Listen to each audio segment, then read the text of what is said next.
What up, people? What's good? Salute. Yes, sir. Yo, what's good, everybody? Salute to the tribe. We're hip hop and comics and hip hop. We're a niche channel. Reserved for the best is super dope. I do sell comics. Check me out on Instagram at 6th_element_comic. Yeah, because comic books are the sixth element of hip hop.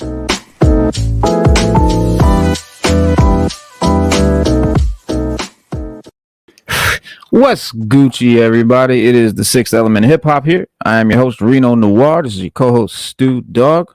What's good, Stu? And we got a big show today. Got a lot to talk about, a lot to cover. We got to talk about House of the Dragon episode 9, because damn. And we got to talk about Black Adam because it has been shown and we've got the earliest reviews. So we're going to go over some of the reviews. It's actually quite surprising. I expected different. So that'll be cool. And then and Stu Dog, you got a bunch of comic book stuff. We both kind of do some comic book stuff to talk about. And I got some cool interviews with The Rock and things talking about Black Adam as well. So we're going to get into all of that this episode, sir. Let me see what's my man talking about. Oh, shit. You want to come on the show? Let him come. Who is that? Let him come. So this is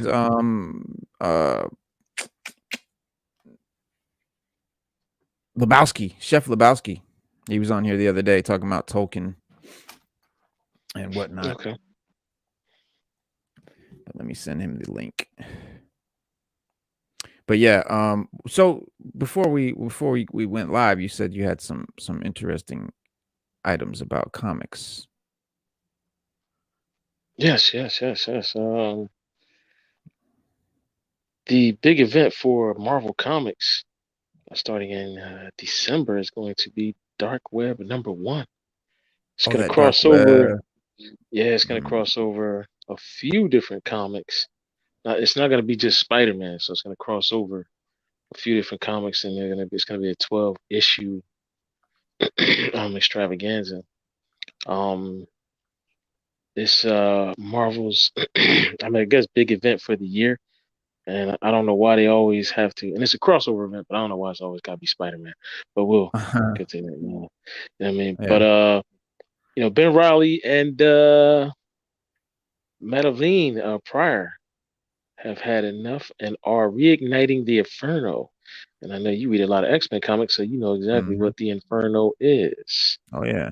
And Spider-Man and the X-Men, yeah, and Spider-Man and X-Men must be ready for it. They gotta. But I don't think they will be. And somehow, some way, they're going to tie Venom into it. So Venom is going to have something to do with it. Corey, add your salute. But they're not saying how yet.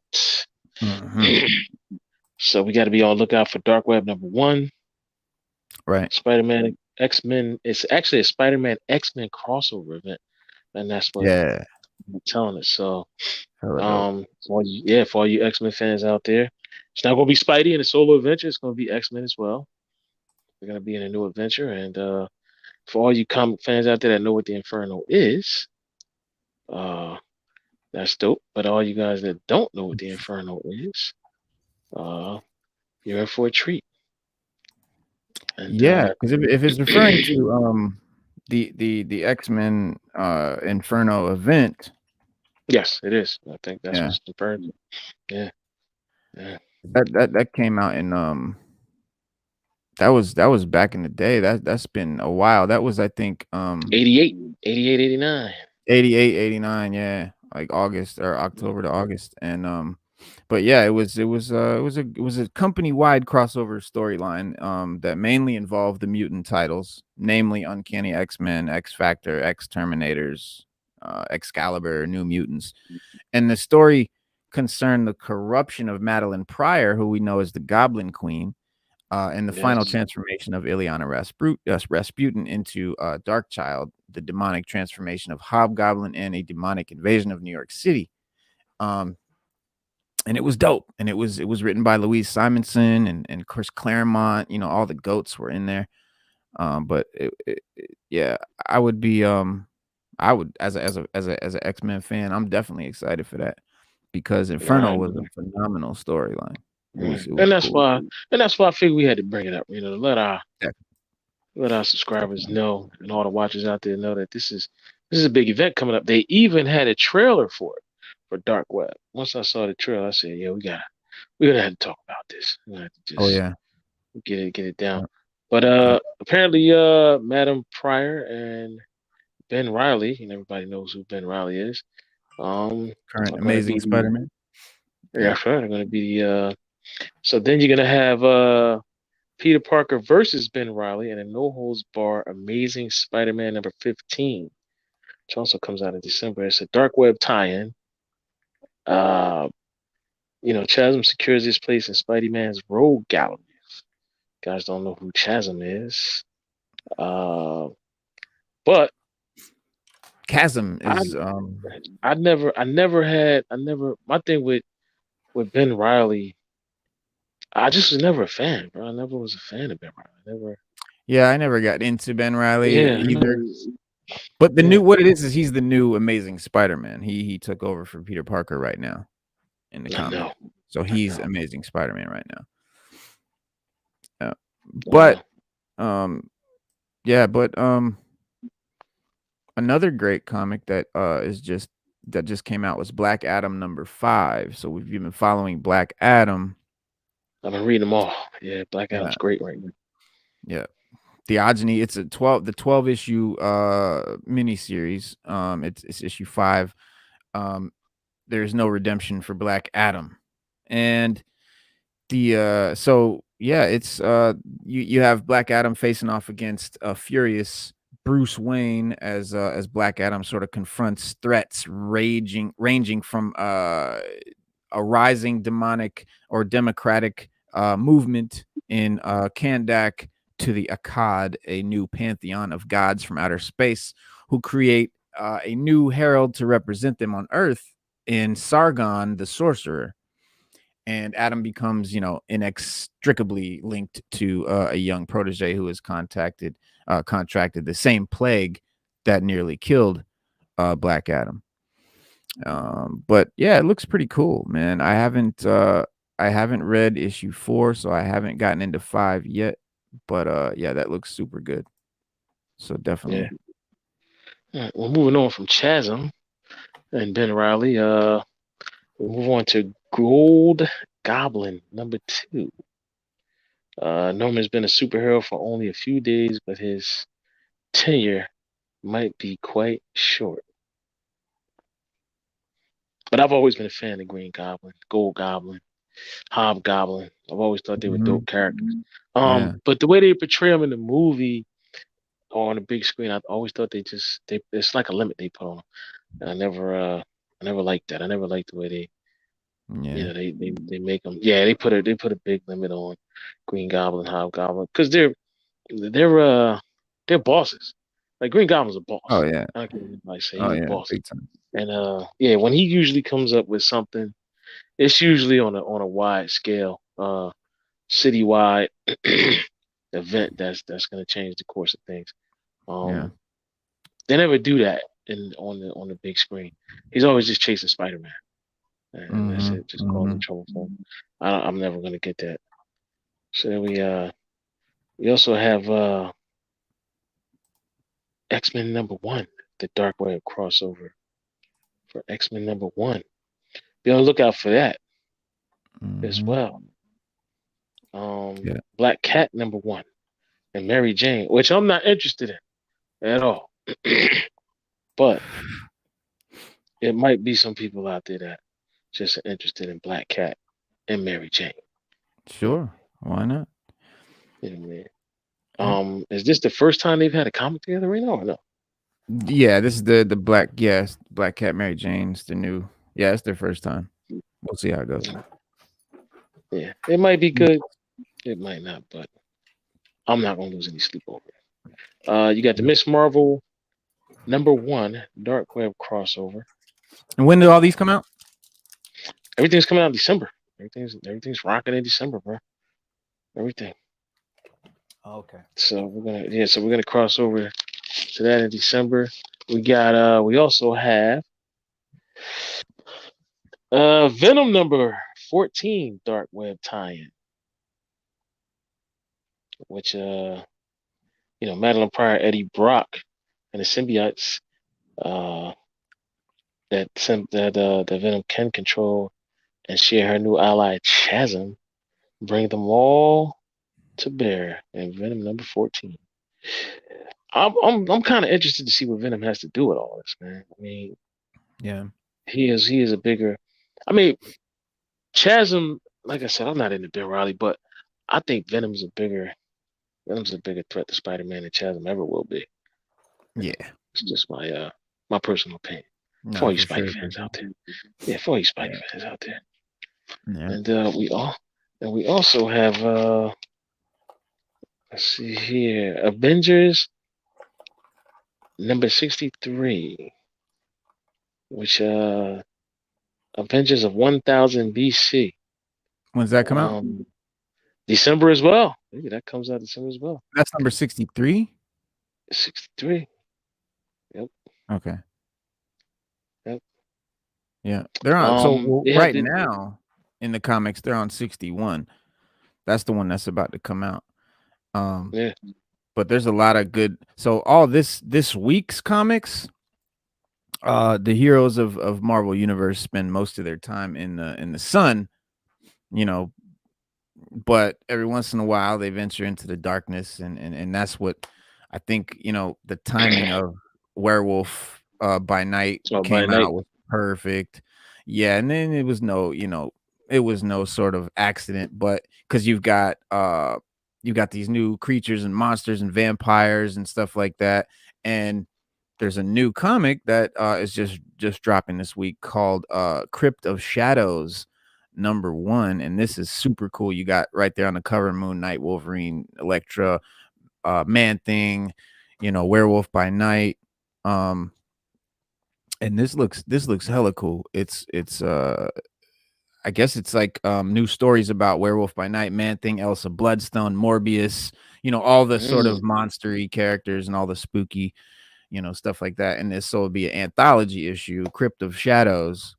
I guess kind of the play on Tales from the Crypt, maybe the anthology like that. But that's gonna drop this Wednesday, so that drops this week. And then you've also got the creepiness sort of continues in Deadly Neighborhood Spider-Man #1. That comes out this week too, and that looks cool because that's like a revolutionary dark take on Spider-Man.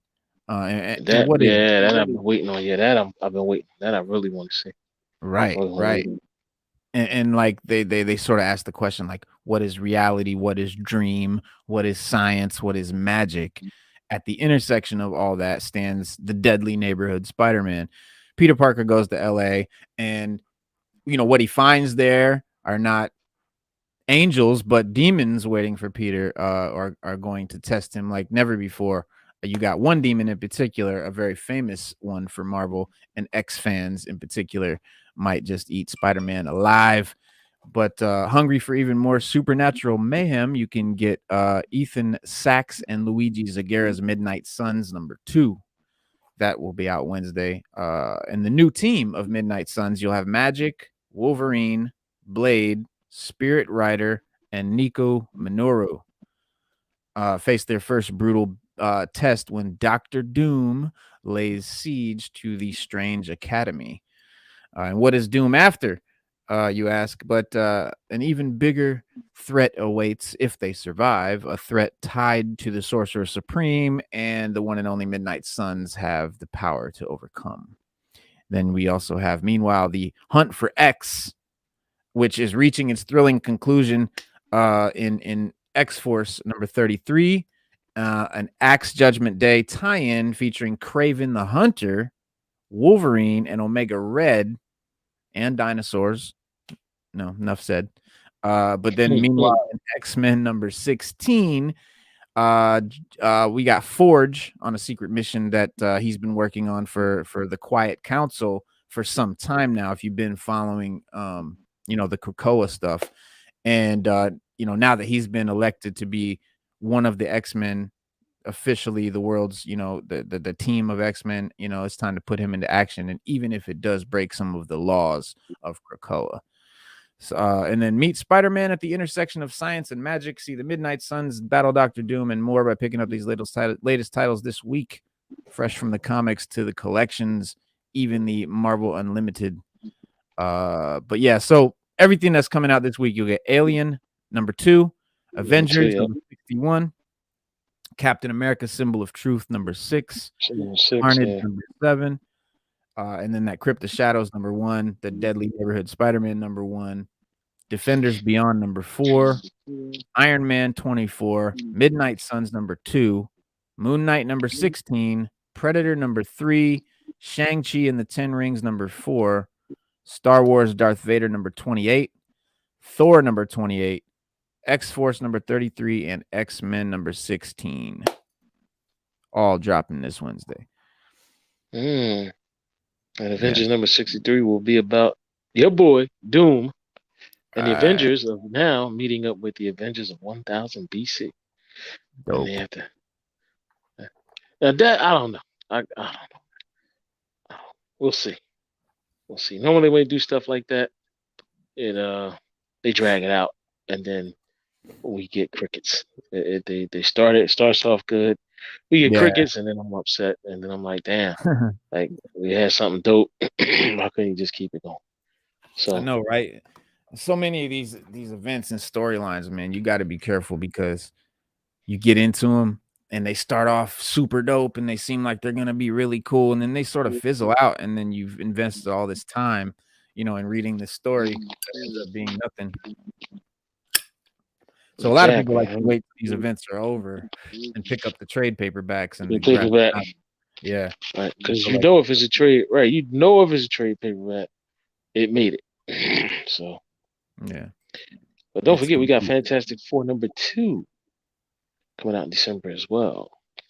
That's right. And the Fantastic Four find themselves in more trouble when they confront a town full of killer Doom bots.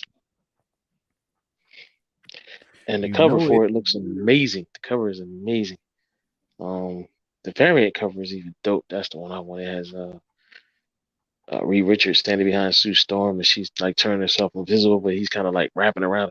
Bro, I gotta get that and slab that. That's a work of art right there. That's a work of art. Definitely.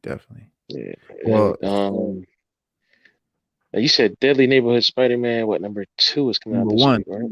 #1. Yeah, because #3 comes out in December, and Demon Bear is running through Spider-Man's life. Yeah, it'll come out.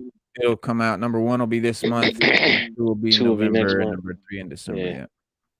Yeah, 3 will be in December. Yeah, so when I get a chance, check out that Fantastic Four #2. Hell yeah. Oh, this is like, I think we've been talking about this. We've been speculating, and we've been trying to figure out like what they gonna do about Thunderbolt Ross and the Red Hulk. And goddamn it, if Harrison fucking Ford ain't joining the MCU, taking on the role of General Ross, man. Yeah. Harrison Ford will appear Ross in Captain America: New World Order, which stars Anthony Mackie reprising his role as as Marvel's new Captain America, Sam Wilson. The Cloverfield Paradox Helmer Julius Ona is going to direct it, and the movie will take place after the events of the Disney Plus series Falcon and Winter Soldier, which saw Wilson finally accept the shield and mantle of Captain America that he'd been trying to give him the whole fucking time. But I mean, apart from Captain America 4, Harrison Ford would also play Ross in Thunderbolts, the film about the team of supervillains led by Ross, led by Red Hulk, which is set to be directed by Jake Shearer and released in July 26th of 2024. And the news was first reported by the podcast The Hot Mic with Jeff Schneider and John Rucka. So it is official. William Hurt appeared as Ross in 2008's The Incredible Hulk and returned for Captain America: Civil War and subsequent Marvel movies. What do you think, Stu? Do you think that Harrison Ford is a good replacement for William Hurt, or do you think Harrison Ford can play this character? I mean, I think Harrison Ford could play anything, but that's me. I'm a Harrison fan. You a fan? You a Harrison Ford fan? Oh yeah, big time. I don't know, man. I think he gave a good performance, but I would just have to get used to it. I'm so used to, what we already had that. Right. Harrison Ford would be. I just had to get used. Like I said that about Ben Affleck, but he turned out to be a good Batman. So. Yeah, and to me, when they put actors like Harrison Ford and stuff like that, when I see shit like that is coming on there, original origin was good. It makes me feel confident that. I mean, I know guys like Harrison Ford aren't going to attach themselves to no garbage. You know what I mean? So it's like when I see big names, it's like, okay, I know that shit's going to be dope, kind of thing. At least you hope, because nowadays you just can't tell. You just can't tell, yeah. Sada was good. Hello. What did I miss? Oh, oh gosh. Yeah, oh god. Okay. I was trying to hype it up, Reno. Yeah, I was gonna say. My bad. But well, Reno, you're gonna have Legion of X #8 come out in December as well. We say goodbye to Warrington III, aka Angel, and hello to murderous winged monster. It's up to the Legionnaires to stop his rampage and figure out what's going on with him. You the big X-Men fan, man. I don't read a lot of X-Men comics anymore, man. Yeah. I start and I stop and I start and I stop and I start. I mean, I usually, Yeah, I mean, I'm not up to December yet. I'm not even up to October yet. What is going on, sir? What is going on, sir? Oh, it's hard. It's hard to read all that shit, man. There's a lot of books, a lot of mutant, a lot of Krakoa books. I think there's like 6 titles running at any one time. But so Sada, we were just talking about how Harrison Ford has now been cast as Red Hulk. Oh yeah, I saw that. Thunderbolt Ross. And while this will be for, what'd you say? I said I don't know about that casting. I feel weird. Like he's too old. Like it's very weird. The guy he's replacing was 71. That's true. So I guess that's true. I don't know, but even then, like Harrison Ford, like that, he doesn't. I don't know. He just doesn't fit the look. And it's very crazy how they already found a replacement for Ross. The guy died this year, but right. T'Challa's still like a whole thing. Yeah, that's a whole conversation. But yeah, it's very strange. I don't know about that casting. Yeah, it is weird. It's weird, but it's like it's Harrison Ford. So I know it's like if it was Robert De Niro or something. It's like, yeah, it seems weird, but that guy can probably pull off whatever he wants to. Yeah, but I don't know if he fits the look. Like, I mean, he's talented, but it's just there's a lot that goes into like a character. So I don't know. We'll see. He may be able to do it. But that's gonna be weird. It is, and I'm sure the people that are behind it have some idea why they're doing it or what they're gonna do with it. But I'm just trying to picture, how they take Mark Ruffalo and turn him into the Hulk, and it's like the Hulk, but it's Mark Ruffalo. I'm trying to picture Harrison Ford as a Red Hulk.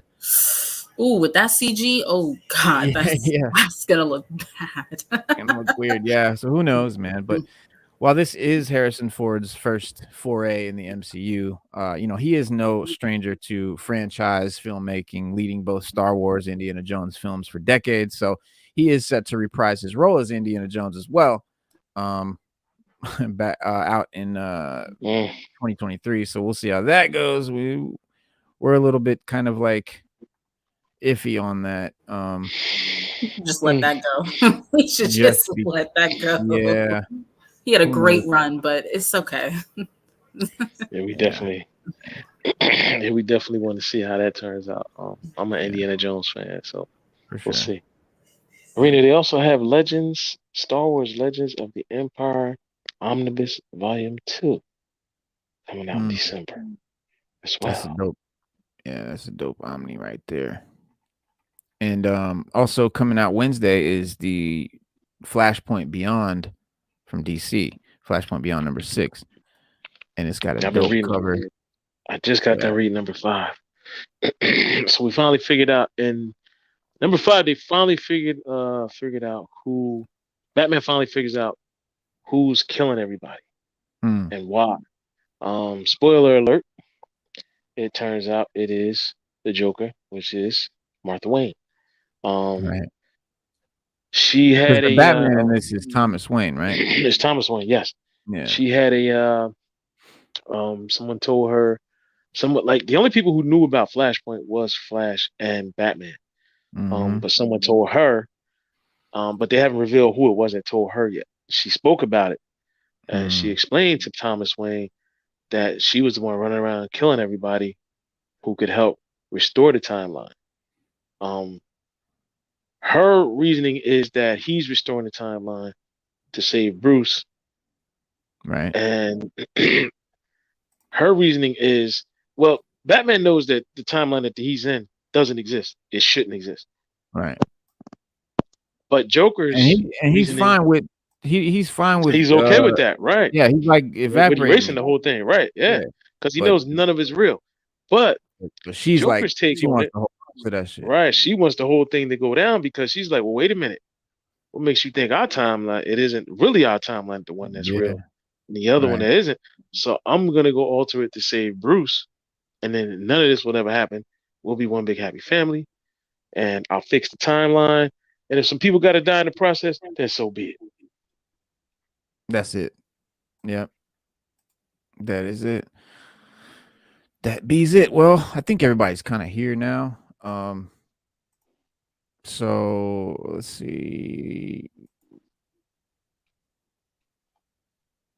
Oh, who are the 13 new DC continuity characters from Flashpoint Beyond?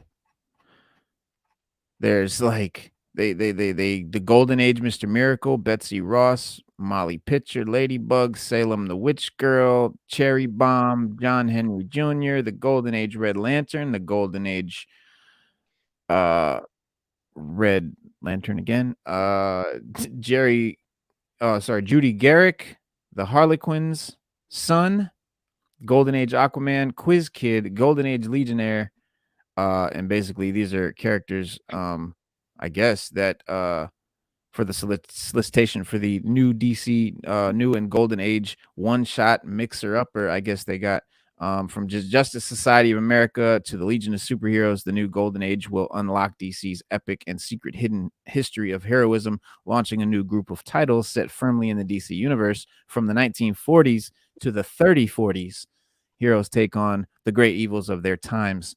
But in the aftermath of Flashpoint Beyond, those heroes and villains will have their lives turned upside down. DC's future and its past will never be the same again.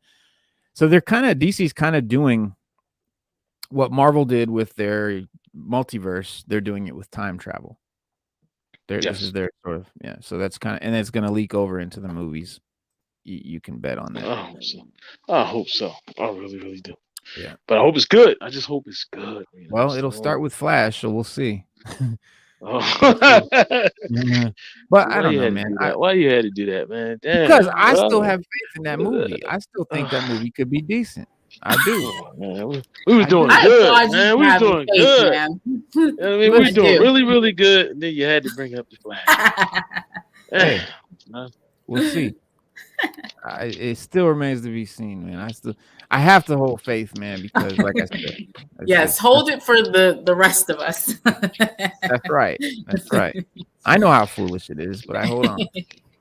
Well, speaking of Marvel crossover events and things that Marvel does, in December they're coming out with Just Imagine, which is a line of one shots produced in. Why are we talking about all this stuff in December? Because these are the big things that are coming in December. Nothing else is coming bigger than this. There's stuff that's coming in December, and that's what all the comic book people are promoting. Marvel is promoting everything for December right now. They don't give a damn about anything that comes before that. Because there's a lot of shit going on between now and December. Yeah, it's a whole lot. Yeah, it's good shit. Well, they're also going to be releasing. Marvel's also going to be releasing a book called Just Imagine, which is by Stan Lee, where he reimagines all of the DC universe in his own likeness. It's the cover. I mean, some of the artwork is just so dope. Like, it's just, I'm like, yo. Yeah, like, I mean, yeah. So, I mean, you got Batman, but Batman looks like a bat, like Man Bat, but just like a man in a bat. Shazam is like a demon. The Flash is just like light, but Flash is a female. I couldn't tell you what Aquaman was because it just looks like a one-cell organism. So I couldn't tell you. But they're going to celebrate that on Stan Lee's birthday. That's going to release on December 28th, which is also would have been Stan Lee's 100th birthday. So wow. Yeah, it's going to be a 96-page. Stan Lee was a Sag. No, yeah. So that's going to be I'm a Sag too. So that's going to be a 96-page prestige format anthology one-shot. Tales from, so just imagine, be on the lookout for it December, because I will. Well, and this shit this is like so awesome to me right now because Dr. Doom, so Armor Wars is going to bring in Dr. Doom, and that's Iron Man. That's the Dr. Doom as Iron Man kind of thing where he did I got some up on the wall right there. Infamous Iron Man. So that was Dr. Doom's infamous Iron Man. But almost all we know about Marvel Studios is Armor Wars is the premise. What happens when Tony Stark tech falls in the wrong hands? It's a scary hypothetical with a million different solutions, ranging from great ideas to terrible terrorism. But fans have been sort of clamoring for the long overdue return of characters like Sam Rockwell's Justin Hammer. But who else could fill out Don Cheadle's movie? With Armor Wars connect to the Ironheart series at all? We don't know, but this was going to be a series, which is now going to be a special.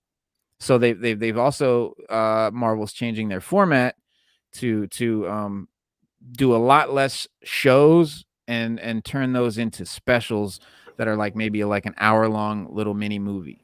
This is going to be a movie though, right? Because they said it was supposed to be a movie. Oh yeah. This is a movie. But it just reminded me that they changed because it was originally going to be a show. Now it's going to be a movie. But then they've also changed their format from shows to specials. So we'll have a lot of cool little shit like that. But who could be an even more terrifying threat with an Iron Man suit than Dr. Doom? I don't think anybody has ever quite matched up to when the infamous Iron Man story and to see infamous Iron Man live action would be phenomenal. I don't know how much they're going to go into it, but and when the news about Sacha Baron Cohen potentially coming out as Mephisto in Ironheart went public yesterday, I started hunting for comics that could serve as the inspiration for the connection between Mephisto and Iron Fist.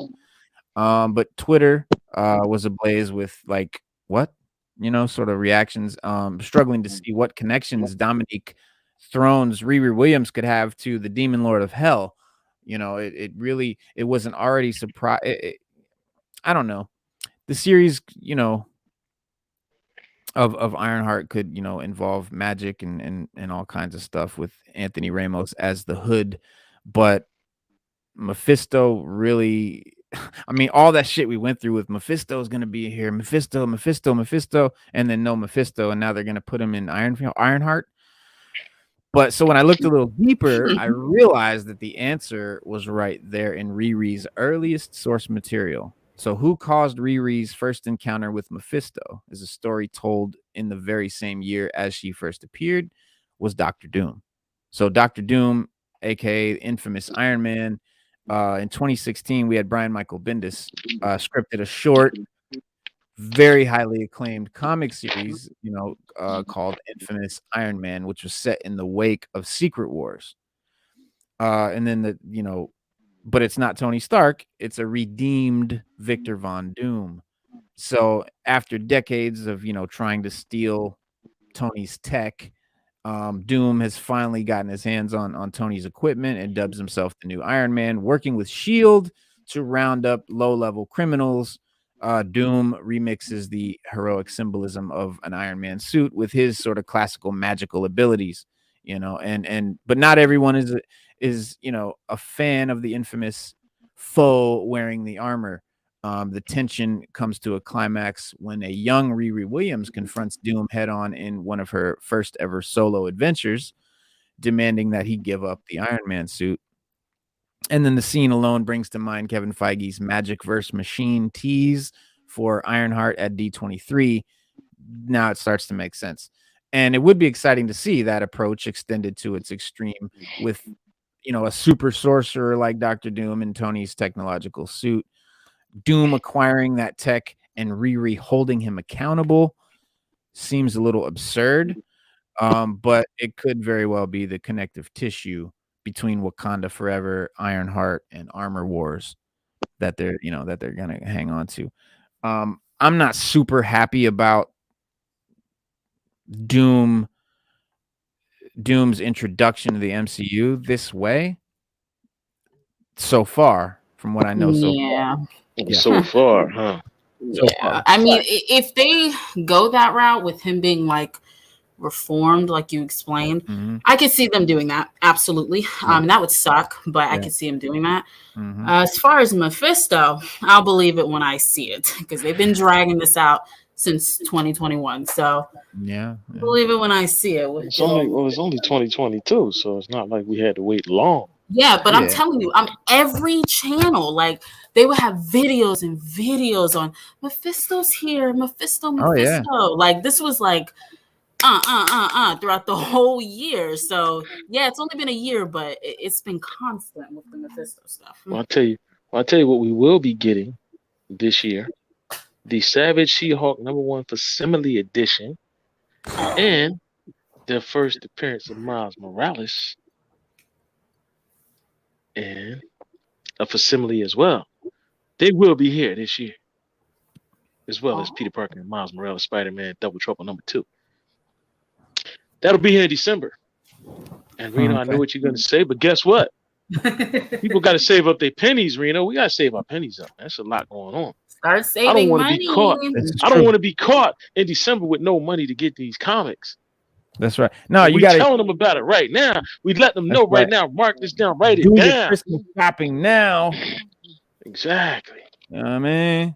And I just wanted to go reiterate too. Reno, that the Just Imagine by Stan Lee will be out on the 27th, not the 28th.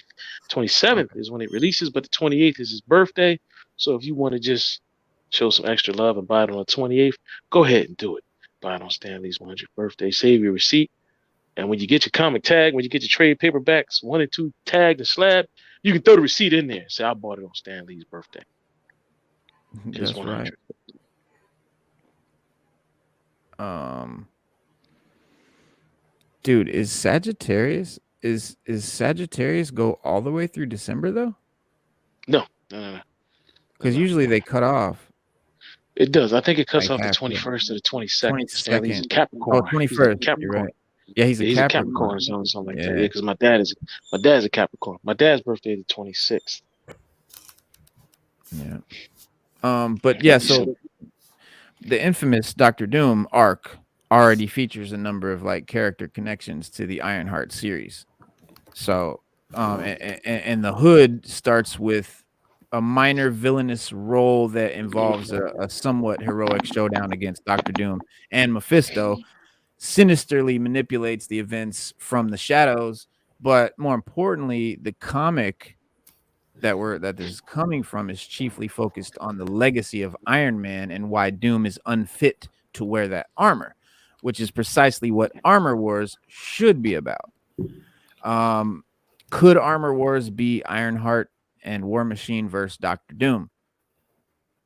After dealing with a street level character like the Hood, Ironheart teaming up with War Machine against Dr. Doom would make Armor Wars, an epic upgrade for Riri and a thrilling, solo movie for Rhodey.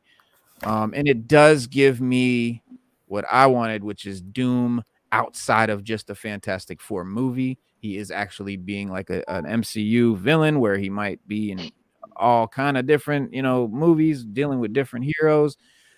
I doubt that they're going to like kill Dr. Doom or anything like that. They'll probably just get him out of the armor and that'll be it. But exploring the consequences of Doom donning Iron Man's armor would not only do justice to their long histories in the comics, but also continue the meaningful exploration of Tony's legacy in the MCU, because there is still that legacy. But what do you guys think? I mean, is this how you guys thought Doom would debut to the MCU, or does it make sense for their characters, or what do you guys think? Yeah, I didn't think this would be his entry point. Ironheart. A lot of people have been speculating Wakanda Forever, and I think that would make sense if that was his entry point, and maybe that will be. But yeah, that's weird. I would expect maybe like, well, I guess it's not weird because of the concept of Armor Wars, but I don't know. Yeah, I didn't expect his interaction with Riri to be like that first interaction. Yeah, and because I thought, well, so Riri's gonna debut in Black Panther. Yeah, but so then Armor Wars will come after, and then her show. Yeah, so and then her show. So, but I don't know, man. That's how I feel about it too. I would love to. I don't know about that you sound real confused right now, man. It's a confusing issue. Yeah. You know what it is, Marvel. You gotta remember the pandemic threw Marvel off. The death of Chad Boseman threw Marvel off. It's just a lot. There's a lot that just threw them off in this last 2-3 years, man.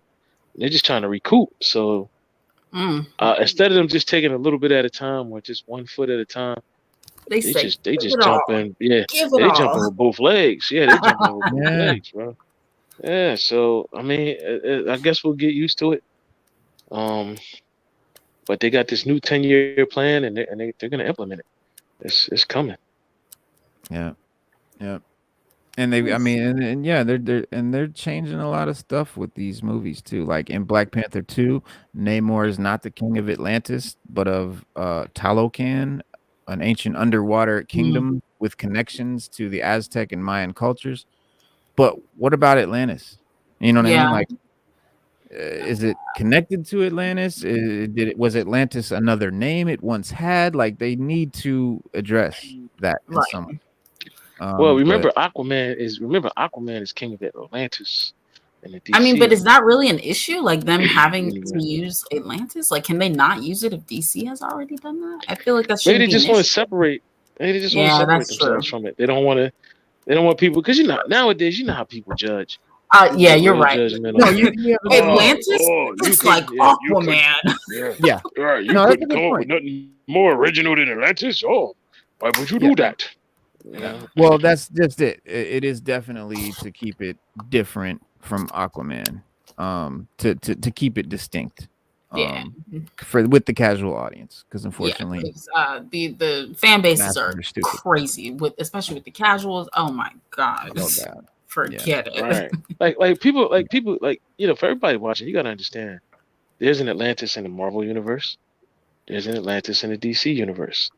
There's a Hercules in the Marvel universe. There's a Hercules in the DC universe. Because if they're taking stuff from other mythologies, that's why.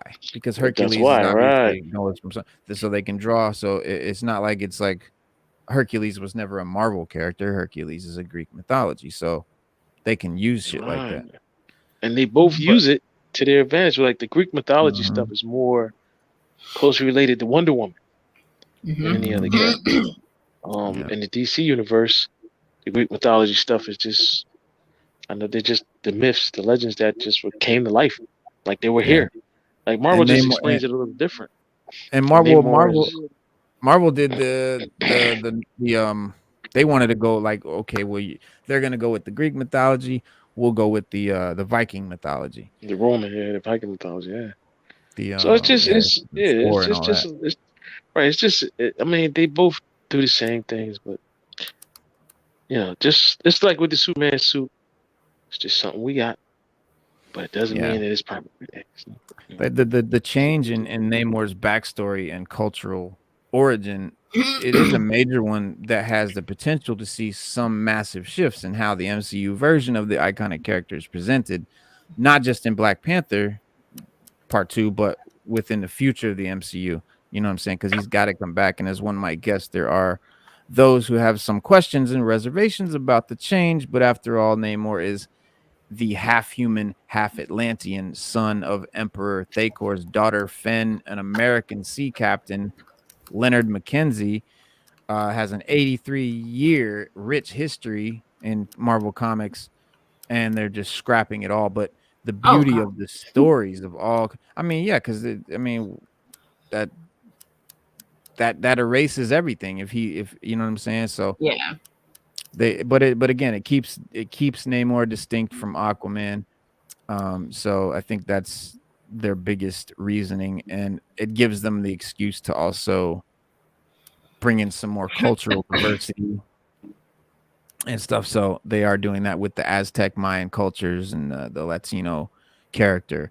So, and it's but it's a very basic and general description of the character that we have. So, but one is that it applies equally to both Namor and Aquaman. While Namor debuted first in 1939, Aquaman came out like 2 years later in 1941. Arthur Curry, Aquaman, made his big screen debut way before Namor, obviously. So it's not hard to see now, like how for moviegoers and most casual audiences thinking that Namor is a copy of Aquaman. But it's obviously the other way around. But while the full details of Namor's MCU story remain a mystery, we do by giving Namor a completely new history with roots in the Mesoamerican culture, and myth. In the MCU, Namor stands very much on his own, sort of allowing for both Ocean Kings to have their own place in the larger world of live-action comic book inspired entertainment is always a good thing. But it also gives him a richer background, on par with Black Panther, because you've got Black Panthers, the leader of this big African nation of Wakanda with the rich history and the people and everything, and then Namor is just like this guy from Atlantis. So they have to give him some rich cultural. Yeah, I actually like that change. I feel like it'll work for the better. On me. Yeah, especially in contrast with Wakanda. I think it's a good change. I don't mind it at all. Yeah, it's growing on me the more I think about it, and the more I like sort of make those connections and stuff like that. Yeah, it's not the worst thing in the world, as some people will surely act like it is. Yeah, people were like upset that they were saying that he's an anti-hero, and I'm like, but he's always been. He is an anti-hero. He was a villain at one point. Yeah, he was a villain at one point, but he's mostly been known for being an anti-hero. So it's not out of character. No, he's the biggest anti-hero in the Marvel universe. As a matter of fact, he is the Black Adam of the Marvel universe. Because he's always swung both ways. He's very powerful. And a lot of times it takes more than one person to stop him that has abilities. Yeah. Well, once once Ironheart comes out, because now we've got Scar, we've now got the whole, I think, Young Avengers roster. We had Kate Bishop, we have Billy and Tommy Maximoff, right? America Chavez, Casey Lang, Eli Bradley, which he's Isaiah Bradley's grandson, and then Scar, and then Kid Loki, and then Ironheart. And we also have Cassie from Ant-Man, Cassie Lang. Cassie Lang. I said Cassie Lang. Oh, you did? Okay. I wasn't sure. Yeah. So Kate, Billy, Tommy, America Chavez, Cassie Lang, Eli Bradley, Scar, Kid Loki, and Ironheart. That's who I think is gonna be the team. And we once we get Black Panther, we'll have seen them all. That's a very interesting lineup. That is an interesting lineup. Yeah. see how it plays out. You know what I'm saying? And Disney Plus's new Daredevil is reboot is casting 7 new characters. Apparently. Yeah, we've got let's see, Alec Melcher, the older dignified, kind of on the battle. Let me see if I can find you that whole list. I feel like just bring back the core characters from the Netflix show. Bring back those actors, please. I know. Let's see. 1, 2, 3, 4, 5, 6, 7. Okay, so Alec Wu, male, 40s to 60s, Chinese American, older, dignified, kind of man you'd follow into battle, imposing physical presence, accomplished martial artist, the leader of a powerful organization, athletic, fight experienced required, martial arts experience preferred, fractional series regular with options. That's sort of the listings that they've got for the casting of characters that they haven't casted, but these are characters that they would need to cast. So another one is Freya, female in her 30s, any ethnicity, thoughtful, warm, and naturally curious. Then you got Harry, a male in his 30s, any ethnicity, intense and inscrutable. Josie, female, 20s, black, brash, brilliant political blogger. Cassandra, female, 40s, black, a woman of self-made success, loyal but can be ruthless if crossed. And Olivia, female, 40s, South Asian, confident and knowledgeable with a willingness to speak her mind. And finally, Bailey, female, 30s, any ethnicity, principled and decisive with a brilliant mind. That's the characters. So no like comic book characters, just actual characters. That was kind of like boring. Sorry for wasting you guys' time with that. You're okay. Yeah, I don't know what role they're gonna play. They sound like some of them sound like they'll be best friends with Karen because she's like the reporter, right? So they sound like they'll be girlfriends. The other you meant the character Karen? Okay, my bad. Yeah. Oh, that could work too. But no, the character Karen. And then I don't know about the other ones. The first guy sounded like he could be another Stick guy. Yeah. He sounds like he could fit that role. Might be Stick. That might be Stick who they're casting there. Yeah, that might be. But I think Stick is Caucasian though, actually. Yeah, he was at least in the show. He is, and he is in the comics too. But jeez. But that doesn't matter. Right, because they like to swap. Yeah, they'll swap it. So, but Black Adam has, I guess, been shown or whatever, and we've got the reviews. So for good things. Yeah, it's kind of mixed.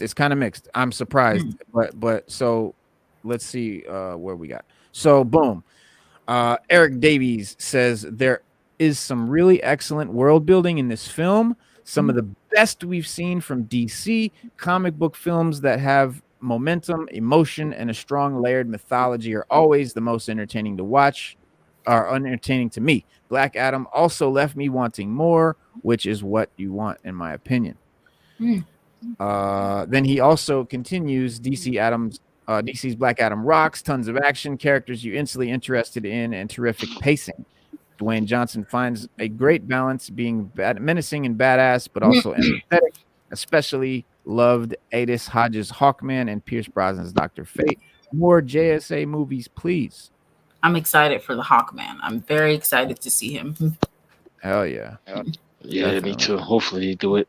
Hopefully we can get a Hawkman movie out of this. Yeah. Let's do it. I'm saying, right? Well deserved. For real. I'm just putting that out there. I think that'll come after this movie. Like, this will give us that. Black Adam is everything that I hoped it would be and more. A Snyder-esque anti-hero spectacle that delivers big action and impressive set pieces. Dwayne Johnson transforms into Black Adam, a role he was born to play. Centino and Swindle are so much damn fun to watch. Black Adam. Now, Noah Centipede. He actually did all right. Okay. Yeah. Some of these reviews like contradict totally to like geez. shit like that.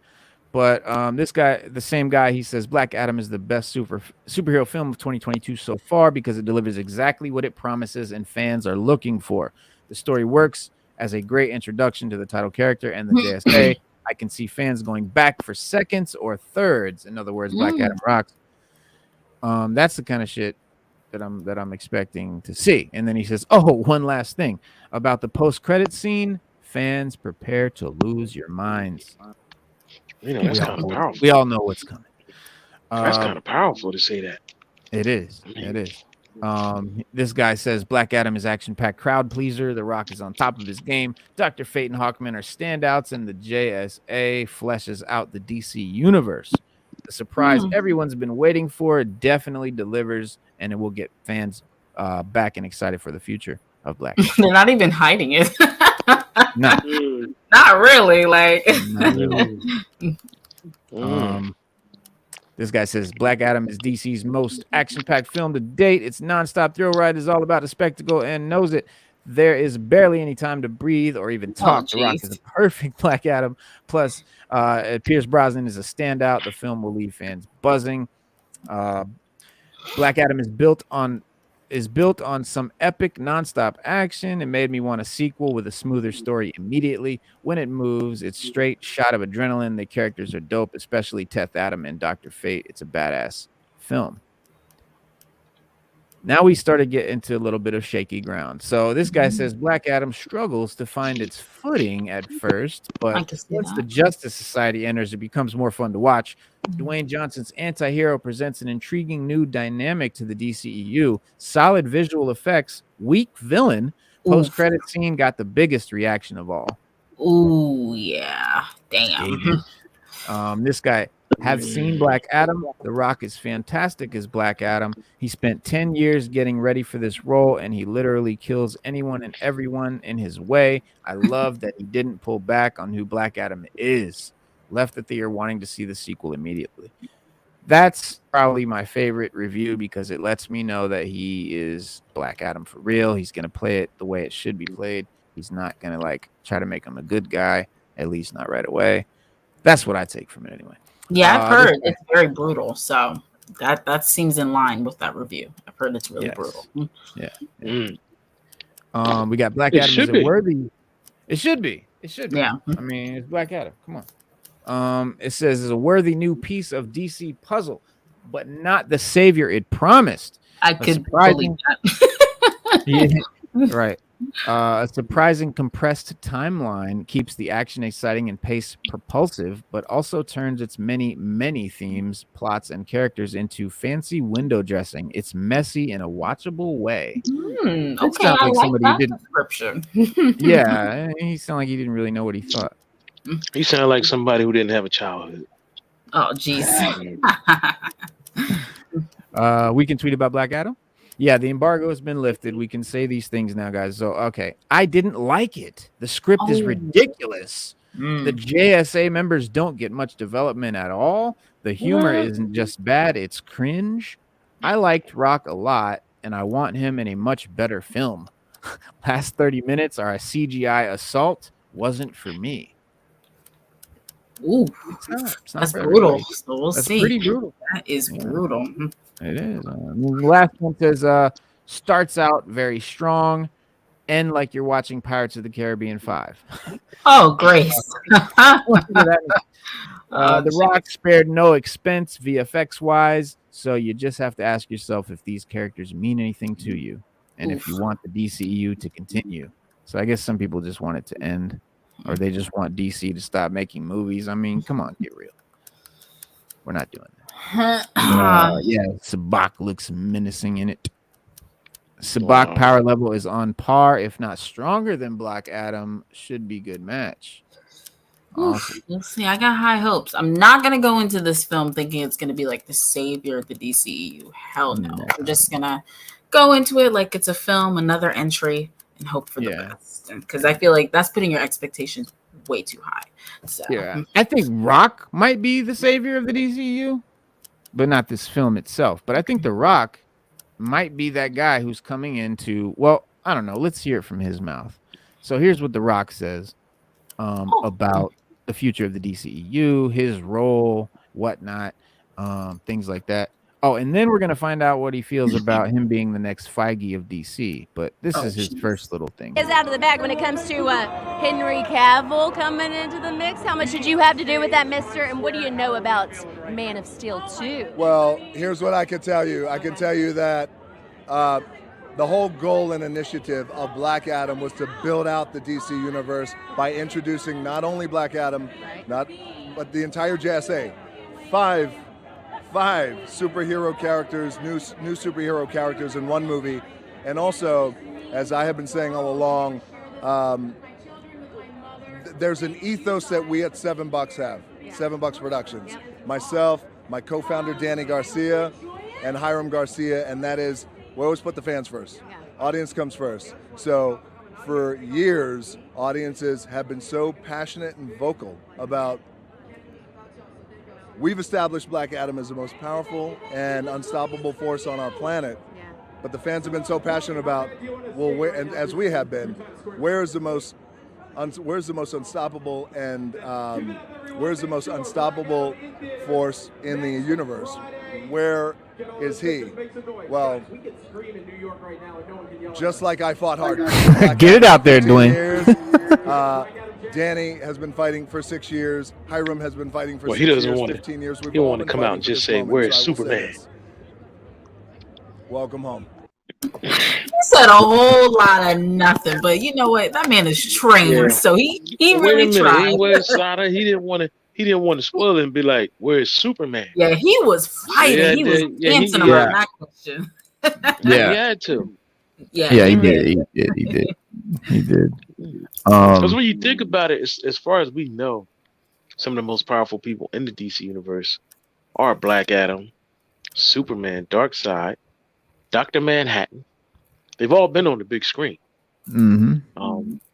And, you know, to put all of them, to pit them against one another at some point or another on big screen, it'd be dope for the DC universe. Yeah. It really would. And don't worry, guys, if you're waiting for the House of the Dragon episode 9 breakdown, that is coming up, so just stay tuned. But Danny Garcia, which is the producer, I believe, this is her little couple of seconds on the future of the DCEU. What can comic book fans of these kind of deeper cut characters really look forward to and enjoying the movie? I think they're going to see all of the nods. They're going to see the respect that we have for the character. They're going to find the Easter eggs. And they're going to see an end credit that speaks to what's been in the past, but acknowledges what's to come. Look, all I'm saying is you better give us a Man of Steel 2. I don't care about none of that. Just Man of Steel 2 immediately, please. Man of Steel 2 immediately. That's all we want. But Noir, a JSA sequel, and I'm excited too about the JSA, man. Yeah, me too. JSA, yeah, it's super cool, and because we've seen so much JLA, yeah, like it's cool to see someone new. I love it. And then so Hiram Garcia, the other producer, says, obviously he's been teasing a Superman showdown at some point. Is that a couple of minutes, hours, a whole other movie? How long would that battle need? Look, I think if those guys cross paths, it's really not just about a showdown. Of course, that's probably going to happen, but there's much more we would want to do. We like to really think about the long game, and we like to think about some really interesting long-form storytelling with two characters that are so polar opposite, but kind of from the same place in terms of power and approach. So if we're able to pull that off some way, someday, if those guys cross paths, it's not going to be a quick thing. We have some big ambitions for that. Okay, so he's better trained than Dwayne. He answered that nicely. That was nice. Yeah, that's what I said. He was a little more elegant. Yeah, he was a lot more elegant. Yeah. So then someone asked The Rock his feelings on being the next Kevin Feige or DC's sort of Kevin Feige, and this was his response. I thought was pretty cool. DC is looking for its Kevin Feige, its film chief still. Would you be up to that role? You're very kind to ask that question. I think the best position that I could be for DC is one as advisor, where I can help, and I can help greatly. I love DC. It's in my blood as a little boy. I grew up loving the Super Friends, specifically Superman. I saw my first Black Adam comic, and it was arresting to me. His face was intense. He looked cool. He looked different, badass, and he had brown skin. So automatically, I was relating to him. So I am DC through and through.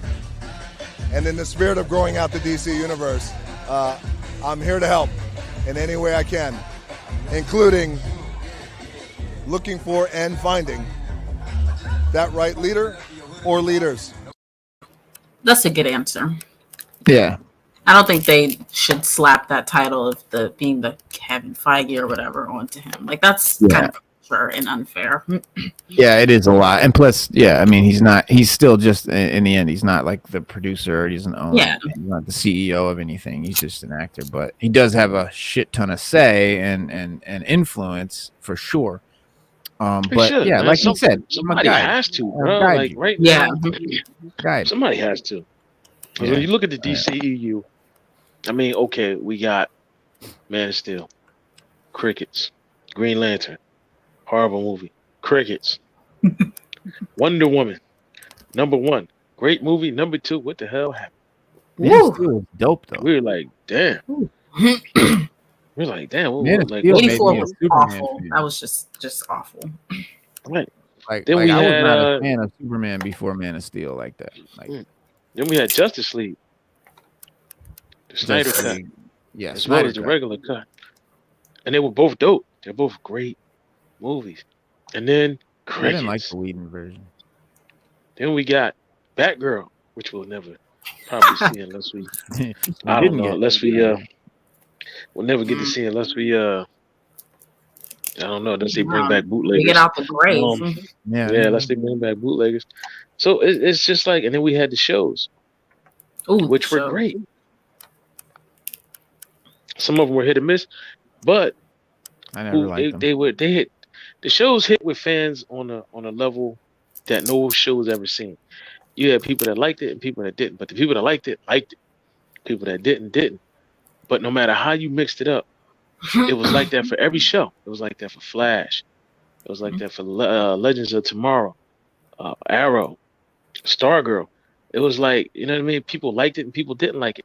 But the things that the people didn't like, they liked about the other show. The things they liked about one show, they didn't about the other. It was just a mixed bag, but it worked. And, you know, Warner Brothers has got to understand, like, look, like you wanted to start a movie cinematic universe. You got off to a decent start. And then we got crickets, and then you couldn't make up your mind about what you wanted to do. The actors were on board, and they were ready to get busy. But once again, Hollywood just isn't that smart. Couldn't make up their mind. They wanted to be so much like Marvel that they just couldn't stand on their own two legs and relish in their own success. And that's the problem. They got to say, well, that's what Marvel did, but this is what we do. And Hollywood is so damn cookie cutter. That's what kills movie franchises. That's what kills sequels, except for Highlander, which I'm not going to understand how that even did what it did. There can be only one. That's why I don't like when they slap that Kevin Feige title, because once again you're trying to place them in Marvel's shadow, and it's like, no, they can just do their own thing. Let's just find someone to help push this along. Can we just do that? Like, they don't have to be a Kevin Feige. I don't even think it should really be a one-man person. I feel like it should be two people, maybe. I feel like it should be the next great. You know what it should be, Sada? It shouldn't be the next Kevin Feige. Shouldn't be the next Steven Spielberg. It should be the next great thing. Yeah. That's what it should be. And that's what people got to realize. That's what we're looking for. The next great thing. Yep. Characters, man. Characters, not people. A mess. Well, we do... Wait, did I say the thing about? Oh yeah, I did say the thing about the Daredevil. Oh yes. Yeah. So I mean, did I say that thing? Forces Black Adam. Oh, Warner Brothers was actually has been forced to re-edit Black Adam to get the R rating, or to get it out of the R rating, to avoid the R rating. Yeah, it's Here we go. Yep. And so we'll see what they're gonna chop off and what they're gonna add to it and whatever. But it's been teased to be a bit darker than some of the other comic book movies on the market, with the highest body count in any superhero flick to date. And it makes sense, seeing as Black Adam is a little more visceral of a hero, anti-hero, whatever, usually playing on the more villainous side than others. But as it turns out that the darkness and overall more mature tone probably got them the R rating that they kind of were trying to avoid. So I guess they had to go back and, well, here's what Garcia said. He said, "We really wanted to make sure that we honored the character of Black Adam. One of the things he's known for is his aggression and violence, and to do a Black Adam movie that didn't have that just wouldn't have been authentic. So we always went into this knowing that we were going to push it as far as we did. We knew it was going to be a collaborative process with the MPAA to finally get it where we were able to get that rating, but we were able to pull it off. But it was really important for us to do that, and that's something Dwayne was very committed to as well." I hope the movie flows well with the. We'll see. Yeah. And then Black Adam producer Beau Flynn revealed that this led to 4 rounds of edits that Warner Brothers was forced to make by the MPAA to achieve the PG-13 rating. Which I don't know why that. I guess I don't. But anyway, money. Yeah, I guess they get more. You get more butts in the seats with PG-13. Yeah, I guess. I always preferred R-rated movies, but that's just me. But Flynn told Collider they didn't have to make a lot of edits. He said that there were about 4 or 5. Well, actually, what he said was, we did have to make a lot of edits. Actually, there are some personal moments that we really love, but we had to let them go. Oh. Why letting go personal moments? That's not R-rated. That's not hurting your rating. So I don't get that. But then he says, but we never compromised. We never had to cut a scene. We had some really cool moments. And if you notice, there are some great moments when Black Adam is in the fly bike chase sequence and drops one of the intergang soldiers. There's this great moment where the truck bounces over the body. But those moments that you need and remember in these movies, you know what I mean? So you can't play it safe. You have to go for it. And I think that we have 4 or 5 of those. At one point, we had about 10. And we were able to find some compromise with the MPAA on that.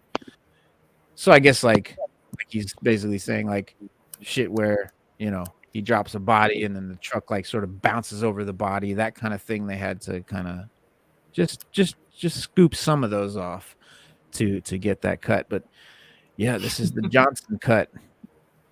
Oh jeez. Oh wow, well, that's an interesting term. Oh jeez. The Johnson cut. Get the that's circumcision. Get it? Okay. But yeah, this is not the first obviously DCEU film that has pushed the rating boundary for its theatrical release. You had the Batman vs Superman thing. But fans should not lose hope that the R-rated Black Adam cut will never see the light of day, because we did get the Snyder cut, and maybe we will get the R-rated cut at some point. I hope that just comes as normal, because like why hide that, and like it shouldn't have to be a campaign to see that. Yeah, it should just be like on the DVD or something. Yeah, I'm trying to think of their track record, because the Ultimate Edition for Batman v Superman, what they cut out, I mean, right? I don't even know if it needed to be in there as far as like what makes it R-rated. Like it was just some bloody scenes. Like I don't know if it needed to be in there. And then there was the Ayer cut that may or may not exist. Right, the that's true. Snyder. So but maybe we'll get a bigger, longer, uncut Johnson. The Johnson cut, yeah. Bigger, longer, uncut Johnson. When they release, sometimes when they release a Blu-ray, they'll put the uncut version on there too. That's what I mean. Yeah, because they know people are anticipating. Like right now, see, to me, that's marketing. That's them telling people, look, we put it out on disc. We have an uncut version. We have an uncut version. And then when you see the disc and it says, also includes the uncut version, People gonna go crazy for that just Yes, for it worked with Slade. He's now looking forward to it. Yeah, so yeah, like Slade, look at Slade. Yeah. Hopefully we get an uncut version on Blu-ray that I will be looking for. Same here, bro. Because when I watched was it like the Snyder cut, they should have just gave it to us they should have just gave us the Snyder cut with the regular version when they released the first DVD. They were Fast and determined Furious to bury that. That's the problem. Yeah, Norin, I trying to avoid showing anything right now until I figure this whole thing out. But whoa, what? Wait a minute, it's a fight scene that was black and we can't see yeah. it. I guess that's how it's you going can down. see it. You can go watch it, I guess, anytime you want. I guess it's USA Today put it out, but I don't have it. But yeah, probably on YouTube. That's good. I'm trying to keep myself spoiler free before the movie. Well, that's the thing too, is I also don't really want to see it yet because I'm about to see the movie this weekend. So yeah, I want to keep it spoiler free. But this movie, I don't usually worry about spoilers, but I think I've seen enough that now it's like, okay, if you see any more, why go see the movie at that point? But yeah, that's where we are with that. But yeah, I don't know. I guess he fights. JSA. Okay, I was like, I guess the USA Today newspaper or whatever put it out or whatever, because I thought he was saying Black Adam verse, and then he just didn't put the name and then put USA Today. My bad. Yeah, he meant JSA. He meant versus the JSA. But yeah, it's out for you. An exclusive clip, but you can probably just check it out. And I probably could show it here with no problem. I just don't have it right now. But yeah. Okay, so where are we at now? So now we are at the House of the Dragon, episode 9. Dude, did you see this too? Yes, I did. Look at that. I wanted a dragon after that. I went on a hunt to see if I could find me a dragon, but I came back unsuccessful. If you happen to get knocked out, maybe you can imagine a dragon. I only came back with these. This is what I came back with. Went out to get a dragon. Oh, the black and white. Damn. Yeah, man. So this is all I could come back with. No dragon. Just these. No dragons, just black and white Batman. Yeah, just black and white Batman. Is that Catwoman in there? Are they all just Batmans? Is Catwoman in there? No. That's Harley Quinn and Robin. Oh, okay. Nice. Yeah. Very nice. That is dope. Yeah, guys, like I'm gonna go pretty deep on House of the Dragon here. So if you haven't seen it, you might want to pull off. And I'm going to. Oh, that's right. I have to do this on a shared screen because I also want to. You guys are gonna see just like how deep of a geek in this shit as I am. Let me find you the.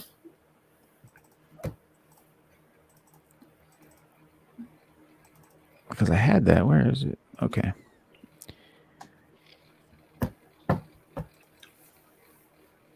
All right. Now what I've got to do is I got to time this just right, y'all. Let me get it out here. Because I'm sharing it. All right. That. Click, clack. All right.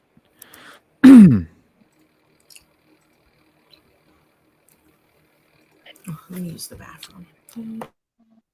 Okay, so like I was saying, if you're a super Game of Thrones fanatic like me, you've noticed the small but very important changes to the intro that they've made because you got the sort of blood that pours down and follows everything, and if you pay attention, it actually means shit. There's actually stuff behind that. It first breaks out the sigil for King Viserys is now covered in the bloody stream. So that's his sigil there, and then you see the blood come over it, and that basically confirms for us that he is dead, because that stream only happens when the character's dead, is the blood actually runs over their sigil. So and then right, and so now for the first time we get to see Alicent's bloodline up close. And this is her high tower of Old Town sigil, with the 7-pointed star of the faith there on the bottom, and then her blood sort of trickles down to her 4 kids. You've got Aemon, Aegon, and Helena, and the 4th kid, Daeron. Which, why haven't we seen Daeron? We have not seen Daeron because they have him tucked away in Old Town, where he's squiring for an older cousin, Lord Ormond Hightower. And that's why. So, but the kids' sigils are pretty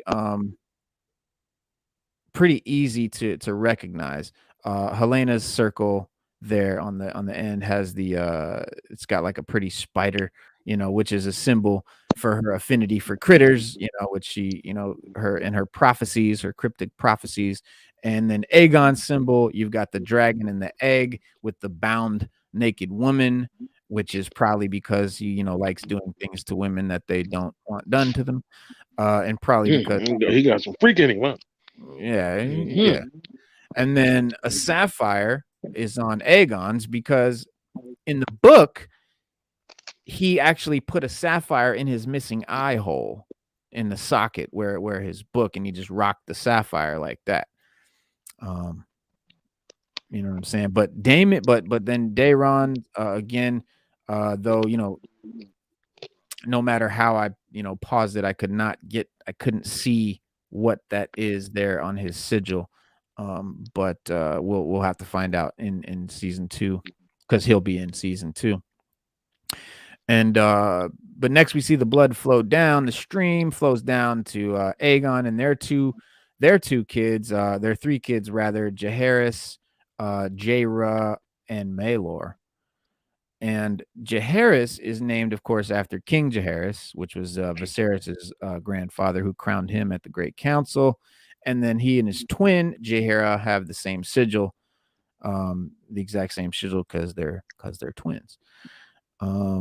Yeah. So, and then this next one, I want to say wasn't easy to decipher, but I think I have it right. And since the stream came down from Daemon here, these 2 must be his 2 young sons that he has with Rhaenyra, Aegon the younger and little Viserys here. And they clearly have a new sibling on the way, because there we can see her preggers in the last episode. Yeah. That's how they, that's how they sort of altered the intro for this episode. And if you remember from Game of Thrones, like at the beginning of each episode, it would go through certain areas like the map, and it would show certain areas that would correspond with the scenes or the characters that they were going to show in that episode. So you would kind of know where we're going to go this episode. They would show you in the intro on the map. Where this one is different is, instead of a map of locations, it's more like a family tree with bloodlines. And so we're following the blood as it goes through and connects everybody, because this is a big civil war between families. So it's that's how it sort of all connects. But George R.R. Martin said in a blog post that he and Ryan Condal, the series showrunner, couldn't work Daeron into the first season. Their 4th kid, the missing kid that's there so he's in there, his sigil's there, but he's not in this episode. But they assured that, book fans, of the character, that he's just living off screen now in Old Town with Lord Hightower, which is Otto Hightower's older brother and Alicent's uncle. But then Aegon and Helena are the 2 oldest children born to Queen Alicent and King Viserys. And at some point during the last big time jump, that brother and sister were married, and they had at least 2 children. Back in the so just to kind of give you a bit of perspective, back in the early episodes of Game of Thrones, there was a scene between Benjen Stark and Tyrion Lannister at the wall. Benjen tells Lord Tyrion that Ned Stark, his older brother, once told him that nothing someone says before the word "but" really counts. So if someone's saying something, blah, blah, blah, blah, blah, but everything before that but is irrelevant. And so in this episode of House of the Dragon, we see Otto Hightower quickly move on from grieving King Viserys' death to enacting a long-standing plot to prevent Rhaenyra from ascending the throne that he's always apparently had. He says, we grieve for Viserys the peaceful, our sovereign, our friend. The hand of the king begins, and then that fateful word comes in, but he has left us a gift, Otto says. With his last breath, he impressed upon the queen his final wish, that his son Aegon should succeed him as Lord of the Seven Kingdoms. Really, bro?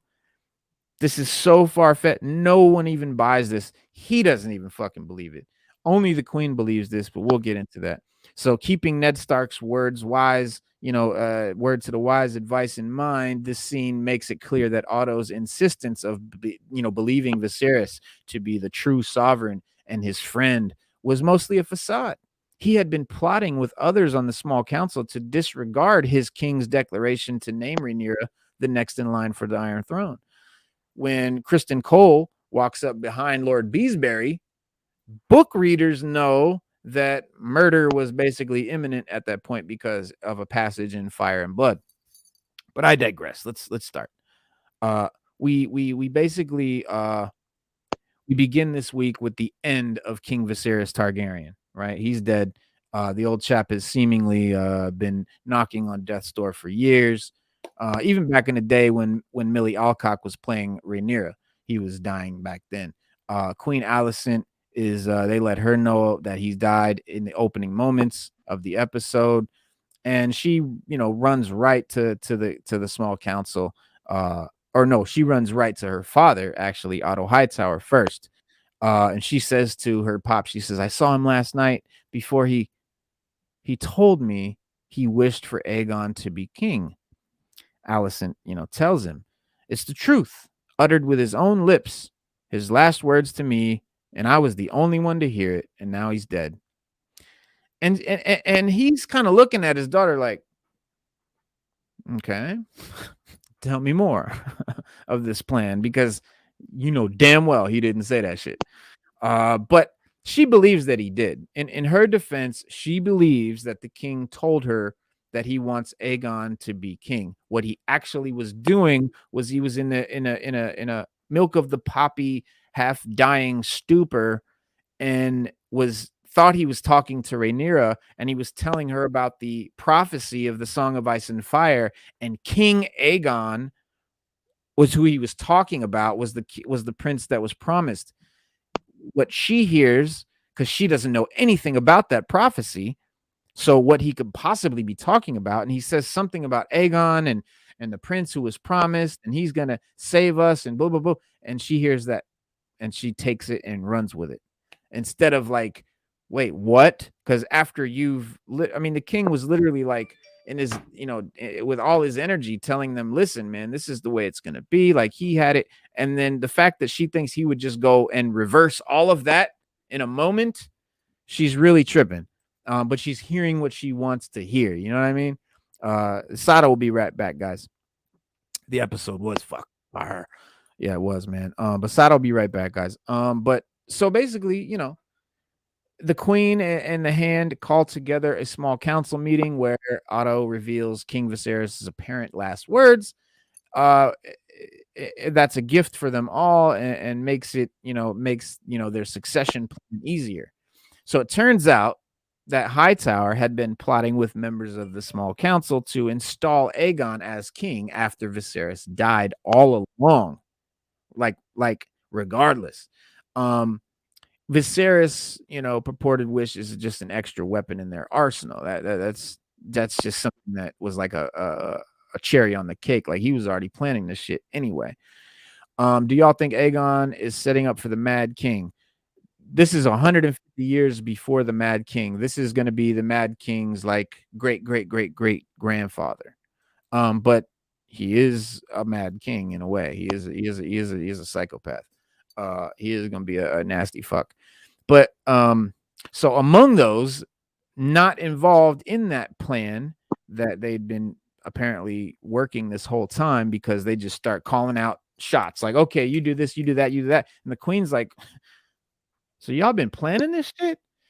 So, but among those not involved in the plan is Lord Beesbury, the master of coin, and the queen herself. And she says, am I to understand that the members of the small council have been planning secretly to install my son without me?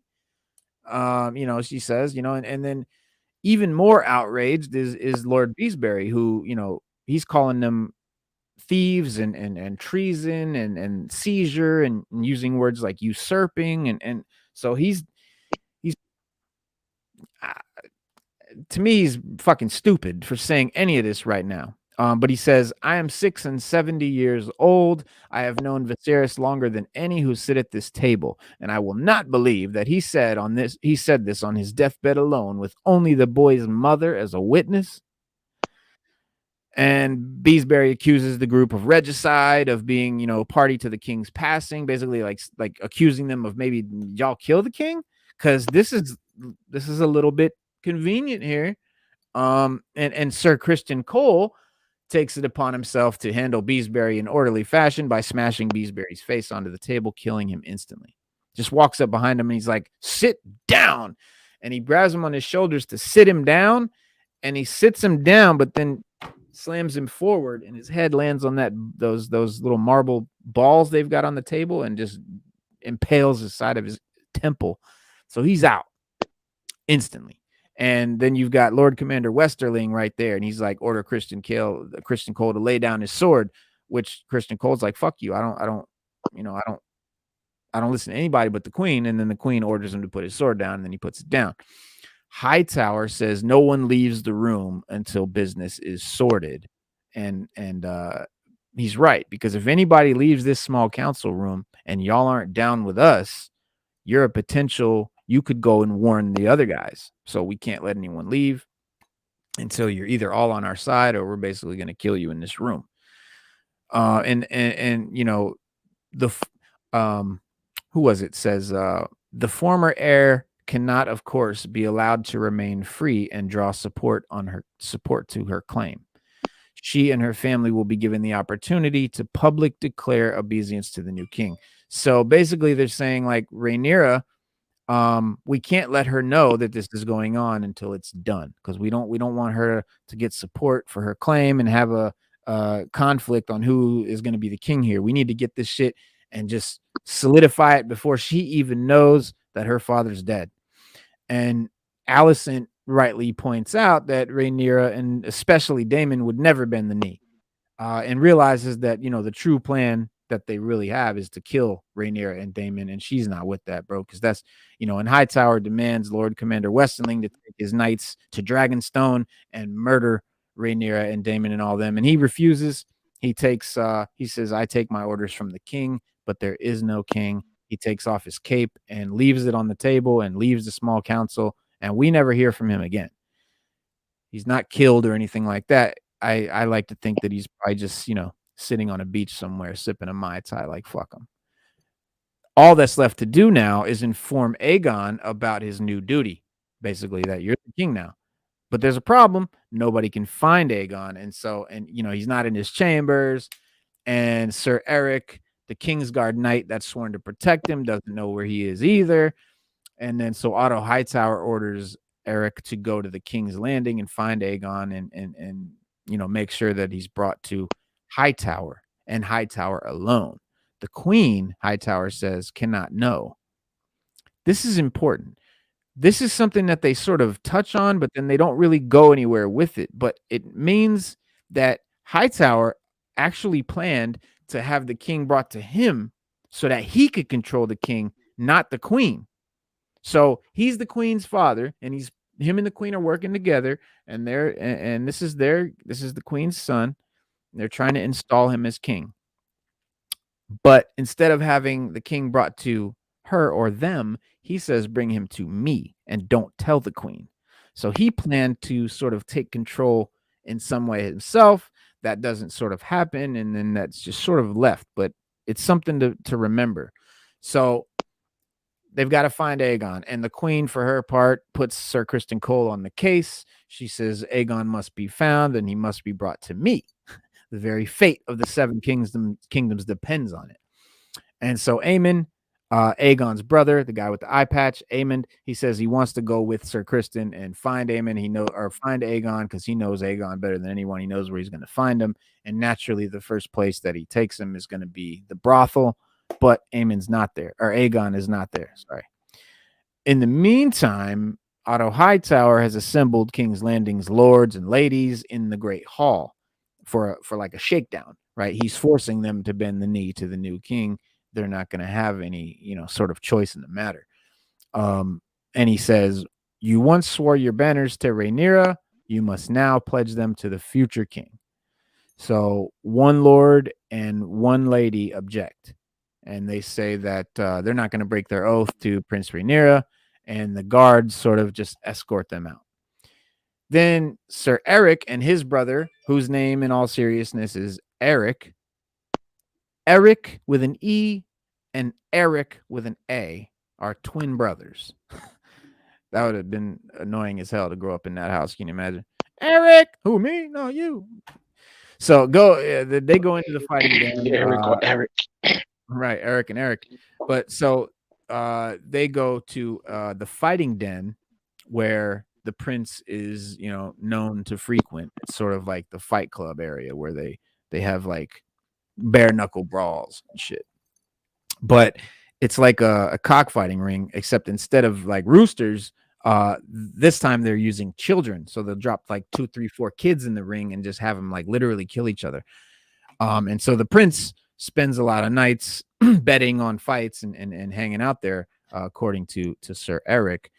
Nodding to a small silver-haired boy over in the corner, he says Aegon gets up to much worse, one of many. Basically, that's Aegon's bastard sitting over there, and there's a bunch of his bastards are running around here.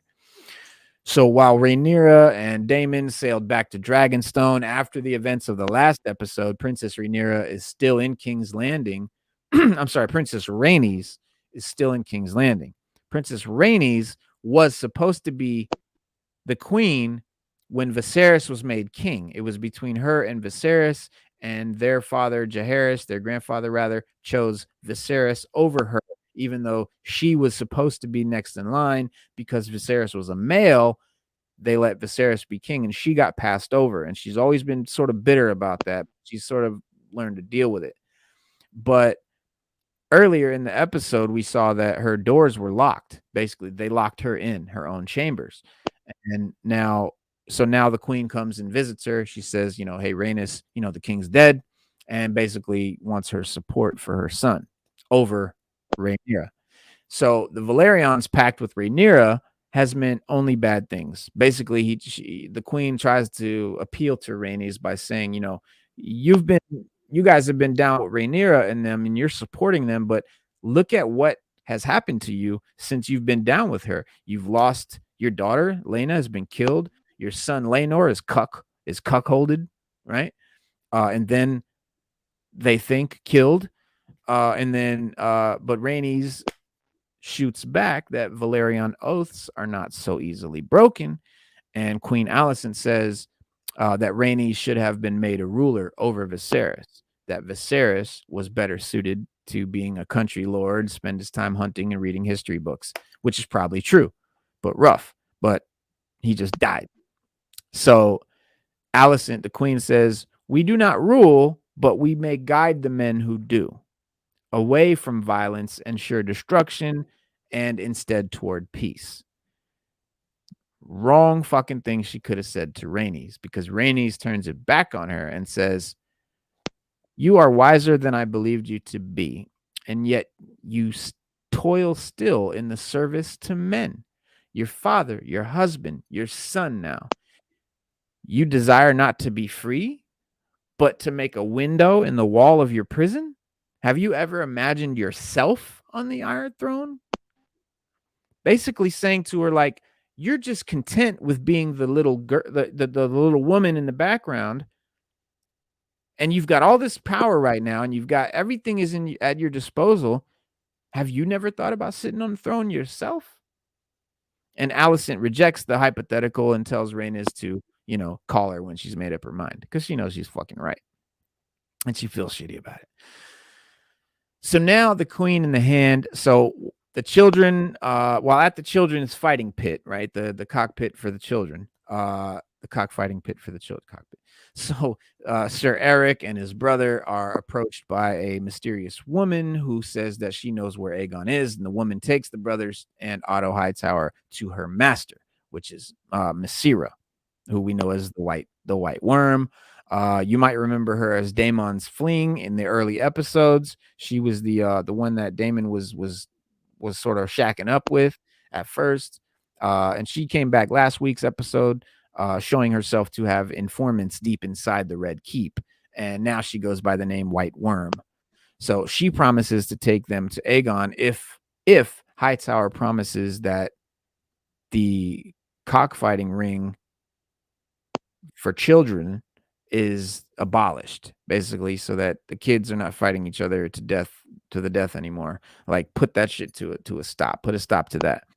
And the City Watch are meant to protect the children, as she argues, but they're too easily bribed into ignoring the children's plight. And Hightower sort of mouths a somewhat empty sounding platitude about looking into it, maybe, And so then you've got Eric, and Eric are sent to the Great Sept, and they find a kidnapped Aegon underneath a central pillar, and they drag him out. But when they get outside, they're met by Sir Criston and Aemond, who have been following them the whole time, and they have a little sword fight, and Criston beats Eric, and then Eric watches and mysteriously does not come to his brother's aid, and then retreats. So we don't really know what's going on with which one. Is that Eric or Eric? Eric and Eric. Eric and Eric. So yeah. I'm saying, like, which one you said, because Eric lost the sword fight while Eric watched. So which was it, Eric that lost the sword fight, or was it Eric? Eric lost the sword fight, and Eric didn't help his brother Eric. Right. So we just wanted to know. Yeah, I know. It's very important. It's very important. But Aegon himself tries to run away, yelling that he's not cut out to be king. He doesn't want to be king. He has no interest in being king. Like, he's trying to escape them. But Aemond, his little brother, chases him down and basically wants to whoop his ass. He's like, I was hoping you would disappear, And Aegon says, I have no wish to rule, no taste for duty. I'm not suited. He promises to board a ship and never be seen again if they let him go. He's like, Aemond, just let me go. Just let me get on a ship and I'll dip and you'll be king. Like, you're next in line, bro. So and he wants it. Eye patch, he wants to be king. But Aegon is his older brother. And so that's just what it is. He's got to deal with it. And Aemond, but Aemond is kind of into it for a second. He's like, okay, yeah, yeah, let's just come on, Criston. Like, let's send him off on a ship. He'll fucking disappear and let me be king. But Sir Criston Cole is like, no, the queen awaits. We got to do what the queen says. He's all over the queen's hairs.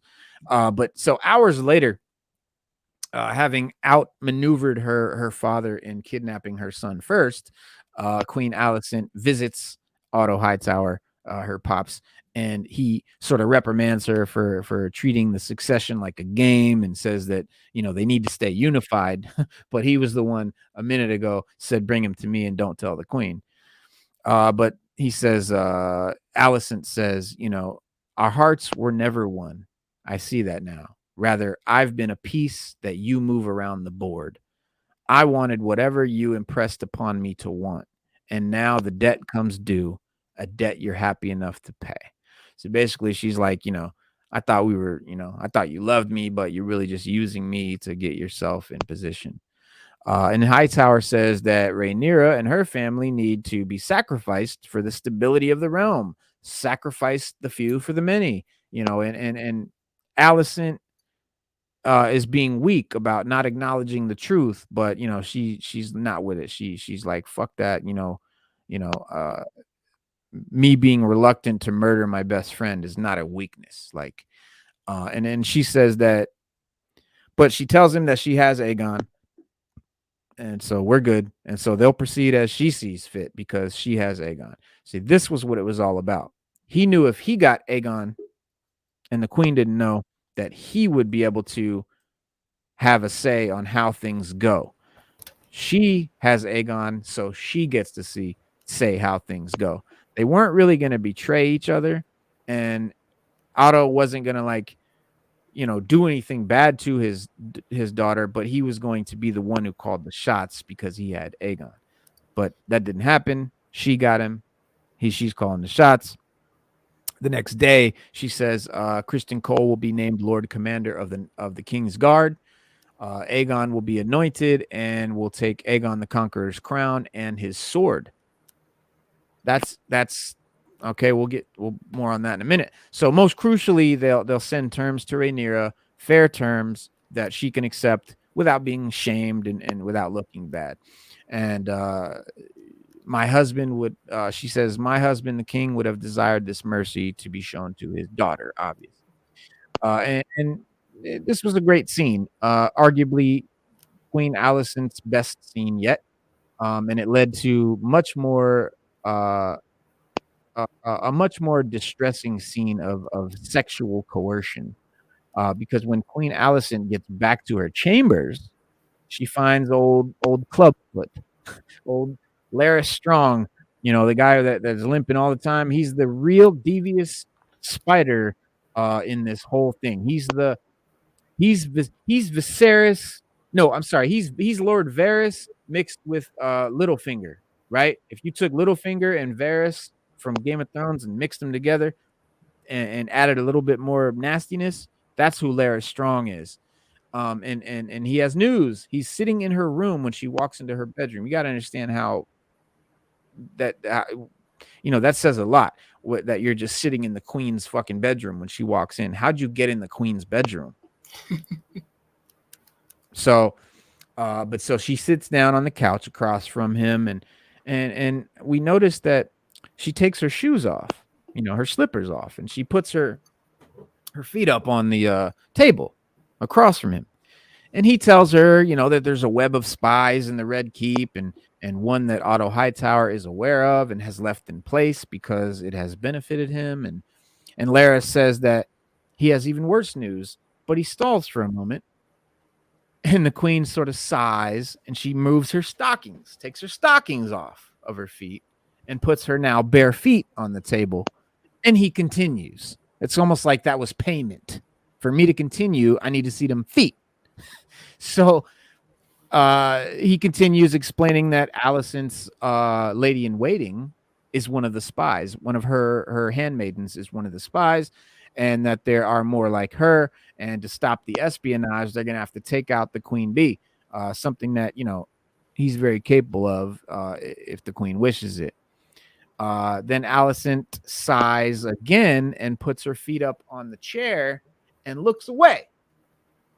And we see Larys sort of sneak his hand down his pants and goes to working it out, looking at her feet. Oh right? My God, foot fetish? Yeah, big time. So Clubfoot has a foot fetish. It makes sense. I mean, I guess he's the one with the crippled foot, so he has a foot thing. But it looks like the price that she had to pay for his intel is to let him basically jerk off to her feet. Oh, what a price. Right. So now on the morning of Prince Aegon's ascension, Rhaenys is woken up by Sir Eric. And he says that he can't stand for this treason. Now we know that he didn't help Aeric. and he wants to escort Rhaenys out of King's Landing, wants to sort of spirit her away and help her escape. And on their trip, we see what sort of appears to be a man hanging from his neck, and that's going to be Lord Beasley. Or sorry, that's Mysara's old headquarters are lit on fire, and we can tell that that's definitely something Larys did. But unfortunately, before Rhaenys can make it out of the city, she is stopped by the crowds of people heading toward the Red Keep to see the crowning of Aegon. And so Aegon himself he's not down with this shit at all. He does not want to be the king. He's not into it. And they're sort of riding toward the ceremony in their little cart in the back. He's with the queen, and he's sort of complaining that, He's like, my dad, the king, never wanted me to be king. He had 20 years to make me king. He never made me the heir. So, what even is this? This is bullshit. It's not even what the king wanted. Like, I don't want to be king anyway. And, but, that he's only being made to be king because that's what the queen and Otto. And when Alicent says the king changed his mind, and that in his last dying breath asked for Aegon to be named king, Aegon just laughs and like, come on, like don't toy with me, no. Come on. And with that, she opens up a box next to her, which houses the dagger. Viserys' dagger. That's the big dagger that follows all through Game of Thrones. That's the dagger that kills the Night King, and it's the dagger that has the prophecy written on the blade. When he opens and shows him that, and he's basically like, this was once wielded by Aegon the Conqueror, and this is going to be yours. And basically, that's sort of what starts to make him be like, oh, okay, like he's kind of down with that a little bit. And Otto Hightower will implore him to execute Rhaenyra. And so she's telling her son, don't do that. Like, I'm going to give you this knife. I'm going to break you off. I'm going to make you king. But they're going to try to make you kill Rhaenyra. And that's my best friend. Like, even though we going through shit, like, don't, whatever happens, don't do that. You know what I'm saying? And then I think it's at the coronation. So at the ascension, she says, today is the saddest of days. Our beloved King Viserys, the peaceful, is dead, but is also the most joyous of days, for his spirit left us. As his spirit left us, he whispered his final wish that his firstborn son Aegon should succeed him. Everyone knows this is bullshit. At least they pretty sure. And, the whole crowd is just kind of just not really reacting, not cheering, just kind of looking at each other like, what? And they introduce Aegon, and he's led through a procession of knights with swords, a big, ceremony. He comes up on the stage, and Aegon, was named king with, and then because his namesake, Aegon, is Aegon the Conqueror. He's Aegon the Second. Aegon the First was the first Targaryen that came over to Westeros and conquered it and started this whole fucking thing a few hundred years earlier. So he's now Aegon the Second. So now they're going to give him Aegon the Conqueror's crown and Aegon the Conqueror's sword named Blackfire. And that's a big deal because this sword was used by King Aegon himself, which means that he conquered the Seven Kingdoms with this sword. And it means that the new King Aegon II not only bears his crown, but the blade of the Targaryen man who originally conquered Westeros. And before Aegon II, the Blackfire sword belonged to King Jaehaerys, his grandfather, who ruled before Viserys. So for many people in the realm, the possession of that sword signals a strong claim to the throne and importance in the royal, line of succession.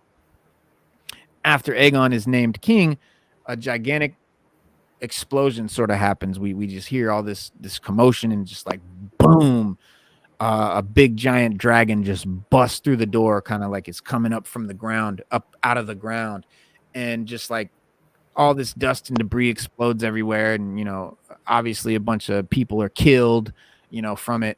And it's being ridden by Rhaenys. So she's up there and she's managed to sneak off during the ceremony and head to the dragon pit and got her dragon melees. And I mean, boom, she's got them all right there where she wants them. Her dragon is right there. All she has to do is say the word Dracarys, and every one of them are dead. The queen, Hightower, the king, their brothers, their cousins, Kristen Cole, the whole fucking squad could be dead with a word.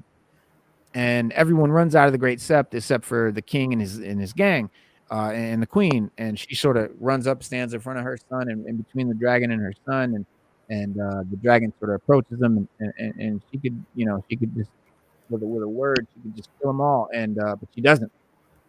Instead, she just sort of lets them know, I have your life in my hands right now, and I'm going to mercifully let you breathe. So it was a big statement, but morally, she doesn't want to like kill another mother and the whole thing. But she's kind of pissed because, you know, she was going to finally get to see a woman rule Westeros, and now she's not. And, you know, so she's definitely on Rhaenyra's side. But instead of, you know, but she sort of scoffs and just flies away. And she goes to Dragonstone to tell Rhaenyra what's going on so they can start mounting their defense, mounting their forces, and fight for the throne, and let the Dance of Dragons begin. That's what this whole thing is leading up to. So, and I think the next episode is the last one, but I think House of the Dragon has really hit its stride. Last week, Viserys got to be the star, you know, gave his impassioned speech and stole the fucking show. I mean, Condal or what was his name? Paddy Constantine just murked it. But this episode was finally Queen Alicent's sort of time to shine. She's not a character I really like a lot, but she really got, you know, after being pushed around the chessboard, you know, as she put it, she's playing a more active role in shaping the events. And she's shown honor because she could have, you know, had her friend killed, and she pushes Aegon for king, you know, because she believes that's what Viserys wanted. How, you know, absurd it is that she believes that is neither here nor there, because she does believe it. And we did see in the scene, she heard what she thought she heard. There's no way for her to have thought anything else, because she's never heard of the prophecy. She has no idea what he's talking about. He's just saying these words that sound like what she wanted to hear anyway. And so she took it. She ran with it. But yeah, it's Ned Stark-esque, you know, because she also, you know, she believes that Viserys, you know, would have wanted that way. And so her resolve to safeguard the princess and in the process, you know, is also admirable, because she could have, like I said, she could have had her killed.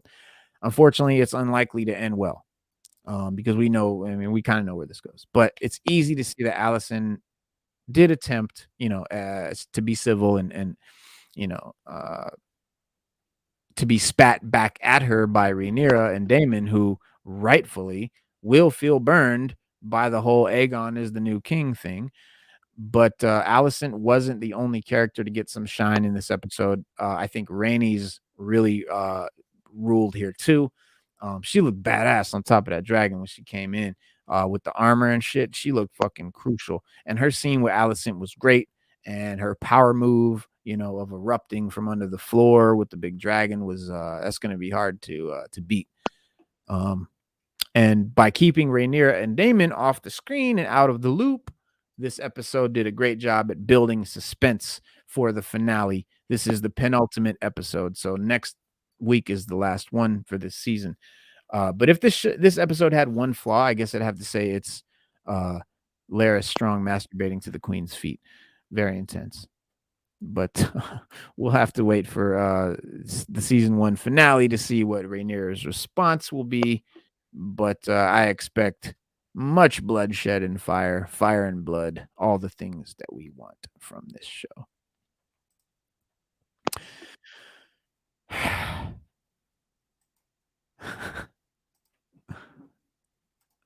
Yeah, that's it.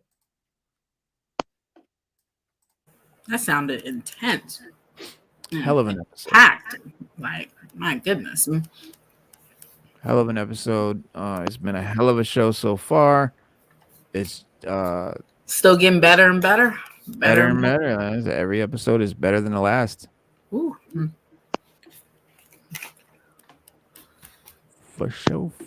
Yeah, it's more exciting than I ain't gonna say it. I'm not gonna say more exciting. Because okay. Lord of the Rings was good. The last 2 episodes, Lord of the Rings was good. Rings of Power was good. It's good. But House of Dragon, it's just the drama has been like soap opera level, like General Hospital. Way more than General Hospital. Yeah, I don't know. I've never seen any of these shows that Stu be talking about. General Hospital is just like peak soap opera. Just peak. I remember it. I remember it being on. Like my aunts and shit always watching that. There was Dynasty. Yeah. Knots Landing. Knots Knots Landing. Landing. Days of Our Lives. Days of Our Lives. As the World General Turns. Hospital. Oh, peak. Peak. Soap opera. Yeah, As the World Turns. Don't forget that one. Yeah. As the World Turns. What's that one with Hardy Boy? What up, man? What's the one with the there's the little guy, the little midget guy, and the witch, and it's weird. That is the weirdest shit I've ever seen. You know the one I'm talking about? It's a soap opera? Yeah. If anybody knows this one, let me know in the comments or in the chat. But yeah, it's a soap opera, and there's this weird shit like not dragons, I'm sorry, witches and magic and midgets, and it's just very bizarre. It totally reminds me of like a Twin Peaks, kind of weirdness. Dude, there's it's With a midget? mad popular. Hold on. Yes, bro. Hold on. Because I'm thrown on the floor by that. A midget? Midget and a I witch. don't know. I don't know about that one. Passions. I think that's what it's called. You see, I have never heard of that one. Me? Oh yeah. Yep, it's Passions. Yep, it's Passions. Okay. Oh God, y'all got to see that. You have to see. This is wow. I'm looking at pictures. Yeah, I'm looking at pictures of it. Wow.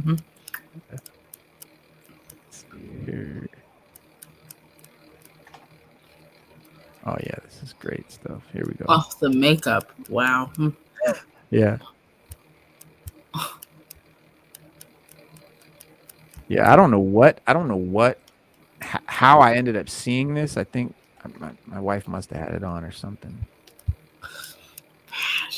Oh my goodness. Wow. This is a big thing too. Like how did I 9 seasons.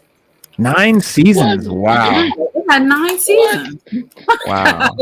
Still, you missed one. I guess I did.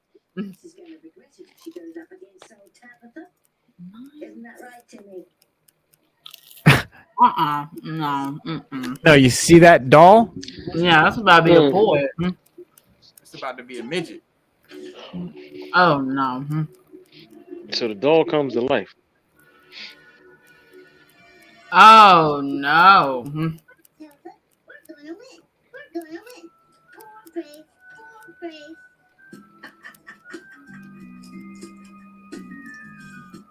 Now it's a kid, but it's a midget.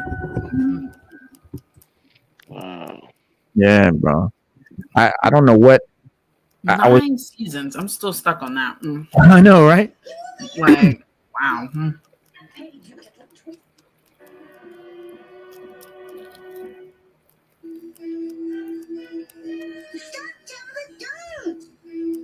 Oh, what a cutie. Yeah, pretty bizarre. Passions. Yeah, if anybody's seen that show, man, really Listen, I couldn't put a finger on it, man. bizarre soap opera, man. Bizarre soap opera. 9 seasons. How many episodes? I gotta see how many episodes were for each season because that's crazy. It is. That's a lot. 9 seasons. Each season had like 200 some episodes. Okay, but maybe this is 200. Okay, well, all right. By season 4, they were on episode 160. So, I mean, it follows like a soap opera. So it's like sounds like an anime. The episode thing is weird. Yeah. Like I don't really know what qualifies as a season with soap operas with like these old ones. So they just had a crap ton of episodes though. Yeah. Now Slade hit it on the head. That's the only soap opera I really ever could say I kind of liked was Dark Shadows. That was pretty cool. Dark Shadows. Dark Shadows was cool. The movie that they did was pretty cool too. I thought the Johnny Depp reboot.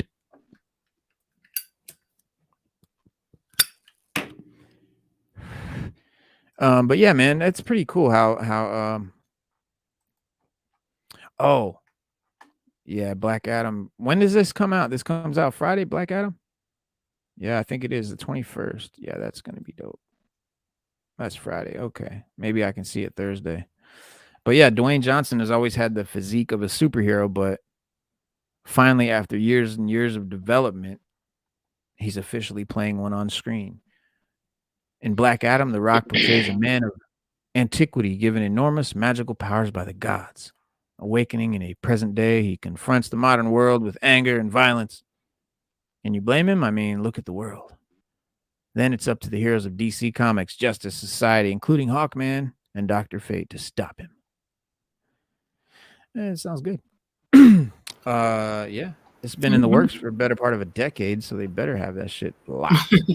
Only thing I'm confused on is like the timeline and like where it fits within the DC. Like when does this take place?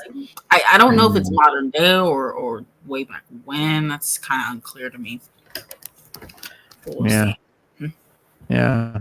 Well, it's for a long time the character was supposed to appear as the villain in Shazam, but he eventually got spun off into this movie where The Rock could star as the main character as it, and after all that time, the movie is finally debuting in theaters. I guess in New York and maybe LA. Some places are actually have already seen it.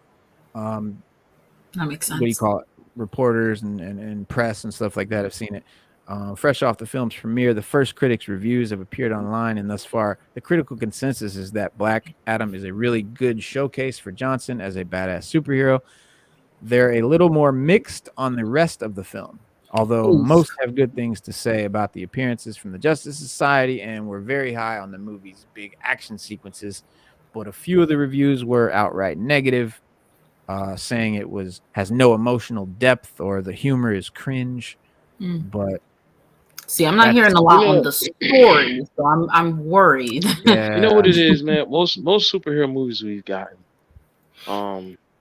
I hate to say it, but the heroes are crybaby. They cry.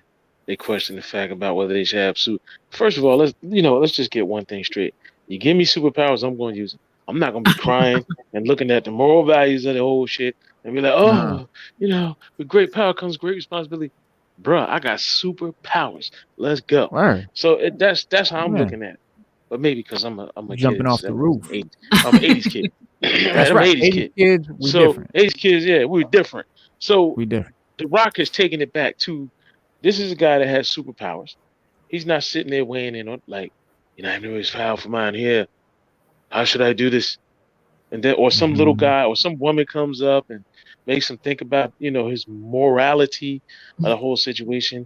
He's like, look, in the credits, he said, listen, I'm the bad guy. And he was like, heroes don't kill people. He's like, I do. Now what?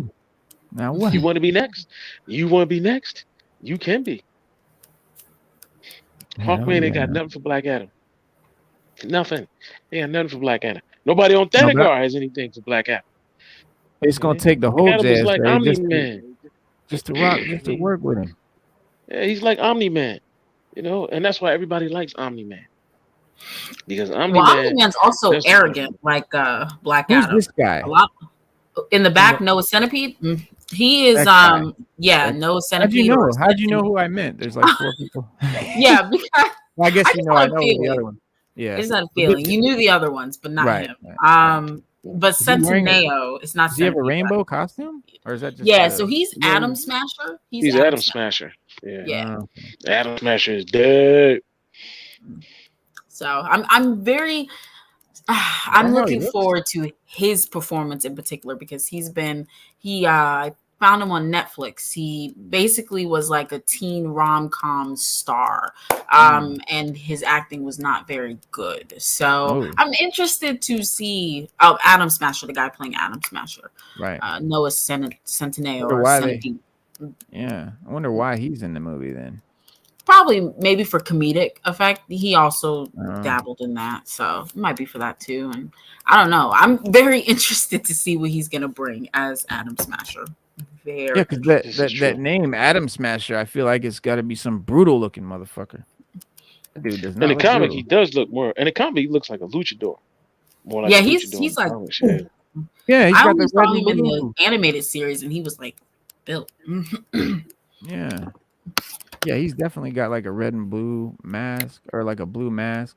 Damn, Yeah, I don't know. Actors, they want their faces seen instead of just wearing the mask. Hate that, you know. They Yeah, he has he's let me see. Adam Smasher can he can do size manipulation. Yeah. He has superhuman strength. You know, he's a lot of stamina. He's durable. Speed. He can move. He can move kind of fast, or as fast as an atom. But that's only because how big he, because he can manipulate his size. So that's where his strength and durability comes in. At. But he's a dope character. I mean, I got a couple comics for Adam Smasher, and he's a dope character. Don't sleep on him. I don't know how I don't know how they're going to represent him in this movie. But the crazy thing is he's most recognizable when he wears the mask. Like people will be able to be like, true. Oh. Yeah. So I don't know why the promotion is his face. I don't want to see his face. To be fair though, Pierce Brosnan's not wearing the mask either. Yeah, and I don't like that either, but I get it. I don't either. He's holding the helmet in his arm there. Yeah, but he did reveal that. Yeah, and the real helmet that he wears is literally, it doesn't have, like, he can't see out of it. It's just, that's weird too. I don't like that either. Yeah. Like, where are the eyepieces? It's weird. Cyclone is a big part of the team too. Yeah, she hasn't been in the promotions as much. Cyclone. No, not at all. I always forgot who she was whenever they would play a trailer or something. So they're not doing her any favors. Yeah, no. I don't know where she is. But yeah, Adam Smasher is a cool looking character. It's kind of annoying that they're doing that to him. It really is. I know, man. I know, and we agree. We agree with you, but Hollywood just isn't that smart. What can we do? You know what I mean? So, Cyclone is the people don't know is that she is the granddaughter of the original Red Tornado. Oh. And that's like a little tidbit for everybody that doesn't know. I wonder if they'll reference that. There's Adam Smasher there. See all the little tiny guys that he's punching? Mm-hmm. All the little tiny green dudes all over the place because it's huge. It looks like he punched through a truck there or something like that. But he's got a cool mask with, like, the mouth part has like stretched fabric kind of effect over it. That's pretty cool. How they do that, and they do that in a few of the different. Like, here's another one. But yeah, I would just love to see a fucking comic book character that actually comes in and wears the mask in one of these movies for once. I mean, Spider-Man does it. Shit. Yeah, but in all the posters, they make sure Tom Holland's face can be seen, or Andrew or Toby. In the poster, I'm fine with that. Oh, so that's my issue is in the poster, not necessarily the film. I think they do it all right in the film, but the posters, they always have their faces out, and I cannot stand that. But that I get, because it's like the poster's an advertisement for them. Right. So I get that, and also they're especially if it's a celebrity, that star power is helping sell that movie. And so in the poster, I get it. But yeah, in the movie, like, why are we what if it was me in the movie, I'd be like, look, I don't even want to see my face. And if The Rock is really listening, like he says he is, to the fans, like we've been saying this since Wolverine showed up in 2007 or 6, I think, whenever the first Wolverine, we're like, yo, where's the mask? And we've been saying it ever since. So that's not just Wolverine that we feel that way about. All characters, any character that wears a mask in the comics, we don't want to see him walking around with his mask off. We don't. That's boring. We don't like it. It looks stupid. We don't like that. We hate it. I'll say it. We don't like it. Yeah, Noir said it looked like they were masked up in the clip that they had. So that's good. I just wonder for how long. I hope for the best. It looked like he had to touch something to grow. Oh, maybe they're changing up his origin or whatever. They like, because what he does is he says in Nick Chalk, and then he grows real big. Yeah. Really? Mm-hmm. Maybe they're flipping the script. Yeah. Hey, who knows? He and Cyclone. They're the ones I'm most curious about. Him and Cyclone? Yeah. Yep. But yeah, I mean, The Rock, he's been leaking spoilers his own self, so he. Oh, jeez. We'll take whatever The Rock gives us, man. Yeah, I mean, hopefully The Rock. They needed somebody to breathe air into the DCEU, and Rock seems to be it. So let's see what happens, man. Let's see if we can get a good run.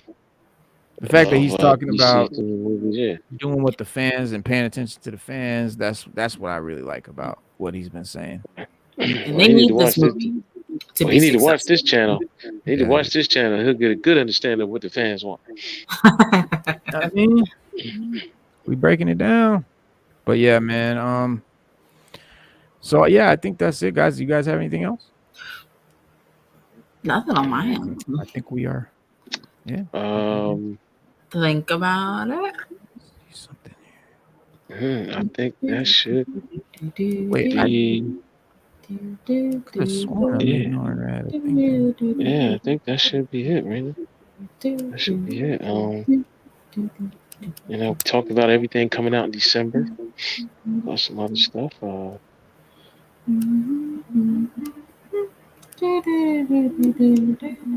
Okay, I just made Noir and Rad a moderator too, because I thought he already was a moderator. Oh snap! Welcome, Norin. Yes, Norin, you're officially one of the 6th elementals. But I thought you were already a moderator. You know what? One last thing that's coming out in December. Batman is Spawn. Oh yeah. And there is also a trailer for that too. I mean, I'm just helping everybody get their pennies together so they can get this stuff come December. Christmas gift ready, man. This is an official save your money stamp for December. Yeah, let's get it together. Sure enough. All right, let me get all this. But yeah, man, that's so I'm good. But I think we got okay, so next episode we will not have seen Black Adam yet, but Saturday's episode we will definitely be chopping it up, talking about Black Adam on DC Power Hour. So Sada and Stu, can you guys see Black Adam before Saturday? I'm gonna see what I can do. I can't. I'm like, I can probably see it before. Actually, I probably could see it before Saturday. We'll see. It comes out possible. Friday, but most theaters put them out Thursday, so it'll probably be available to watch Thursday night. Yeah, so you got Thursday and Friday to watch it. I could go Thursday afternoon. Go Thursday afternoon and check it out. Mm-hmm. Thursday. That's probably what I'm gonna do too. All right, y'all. Peace to the 6th Element Comics.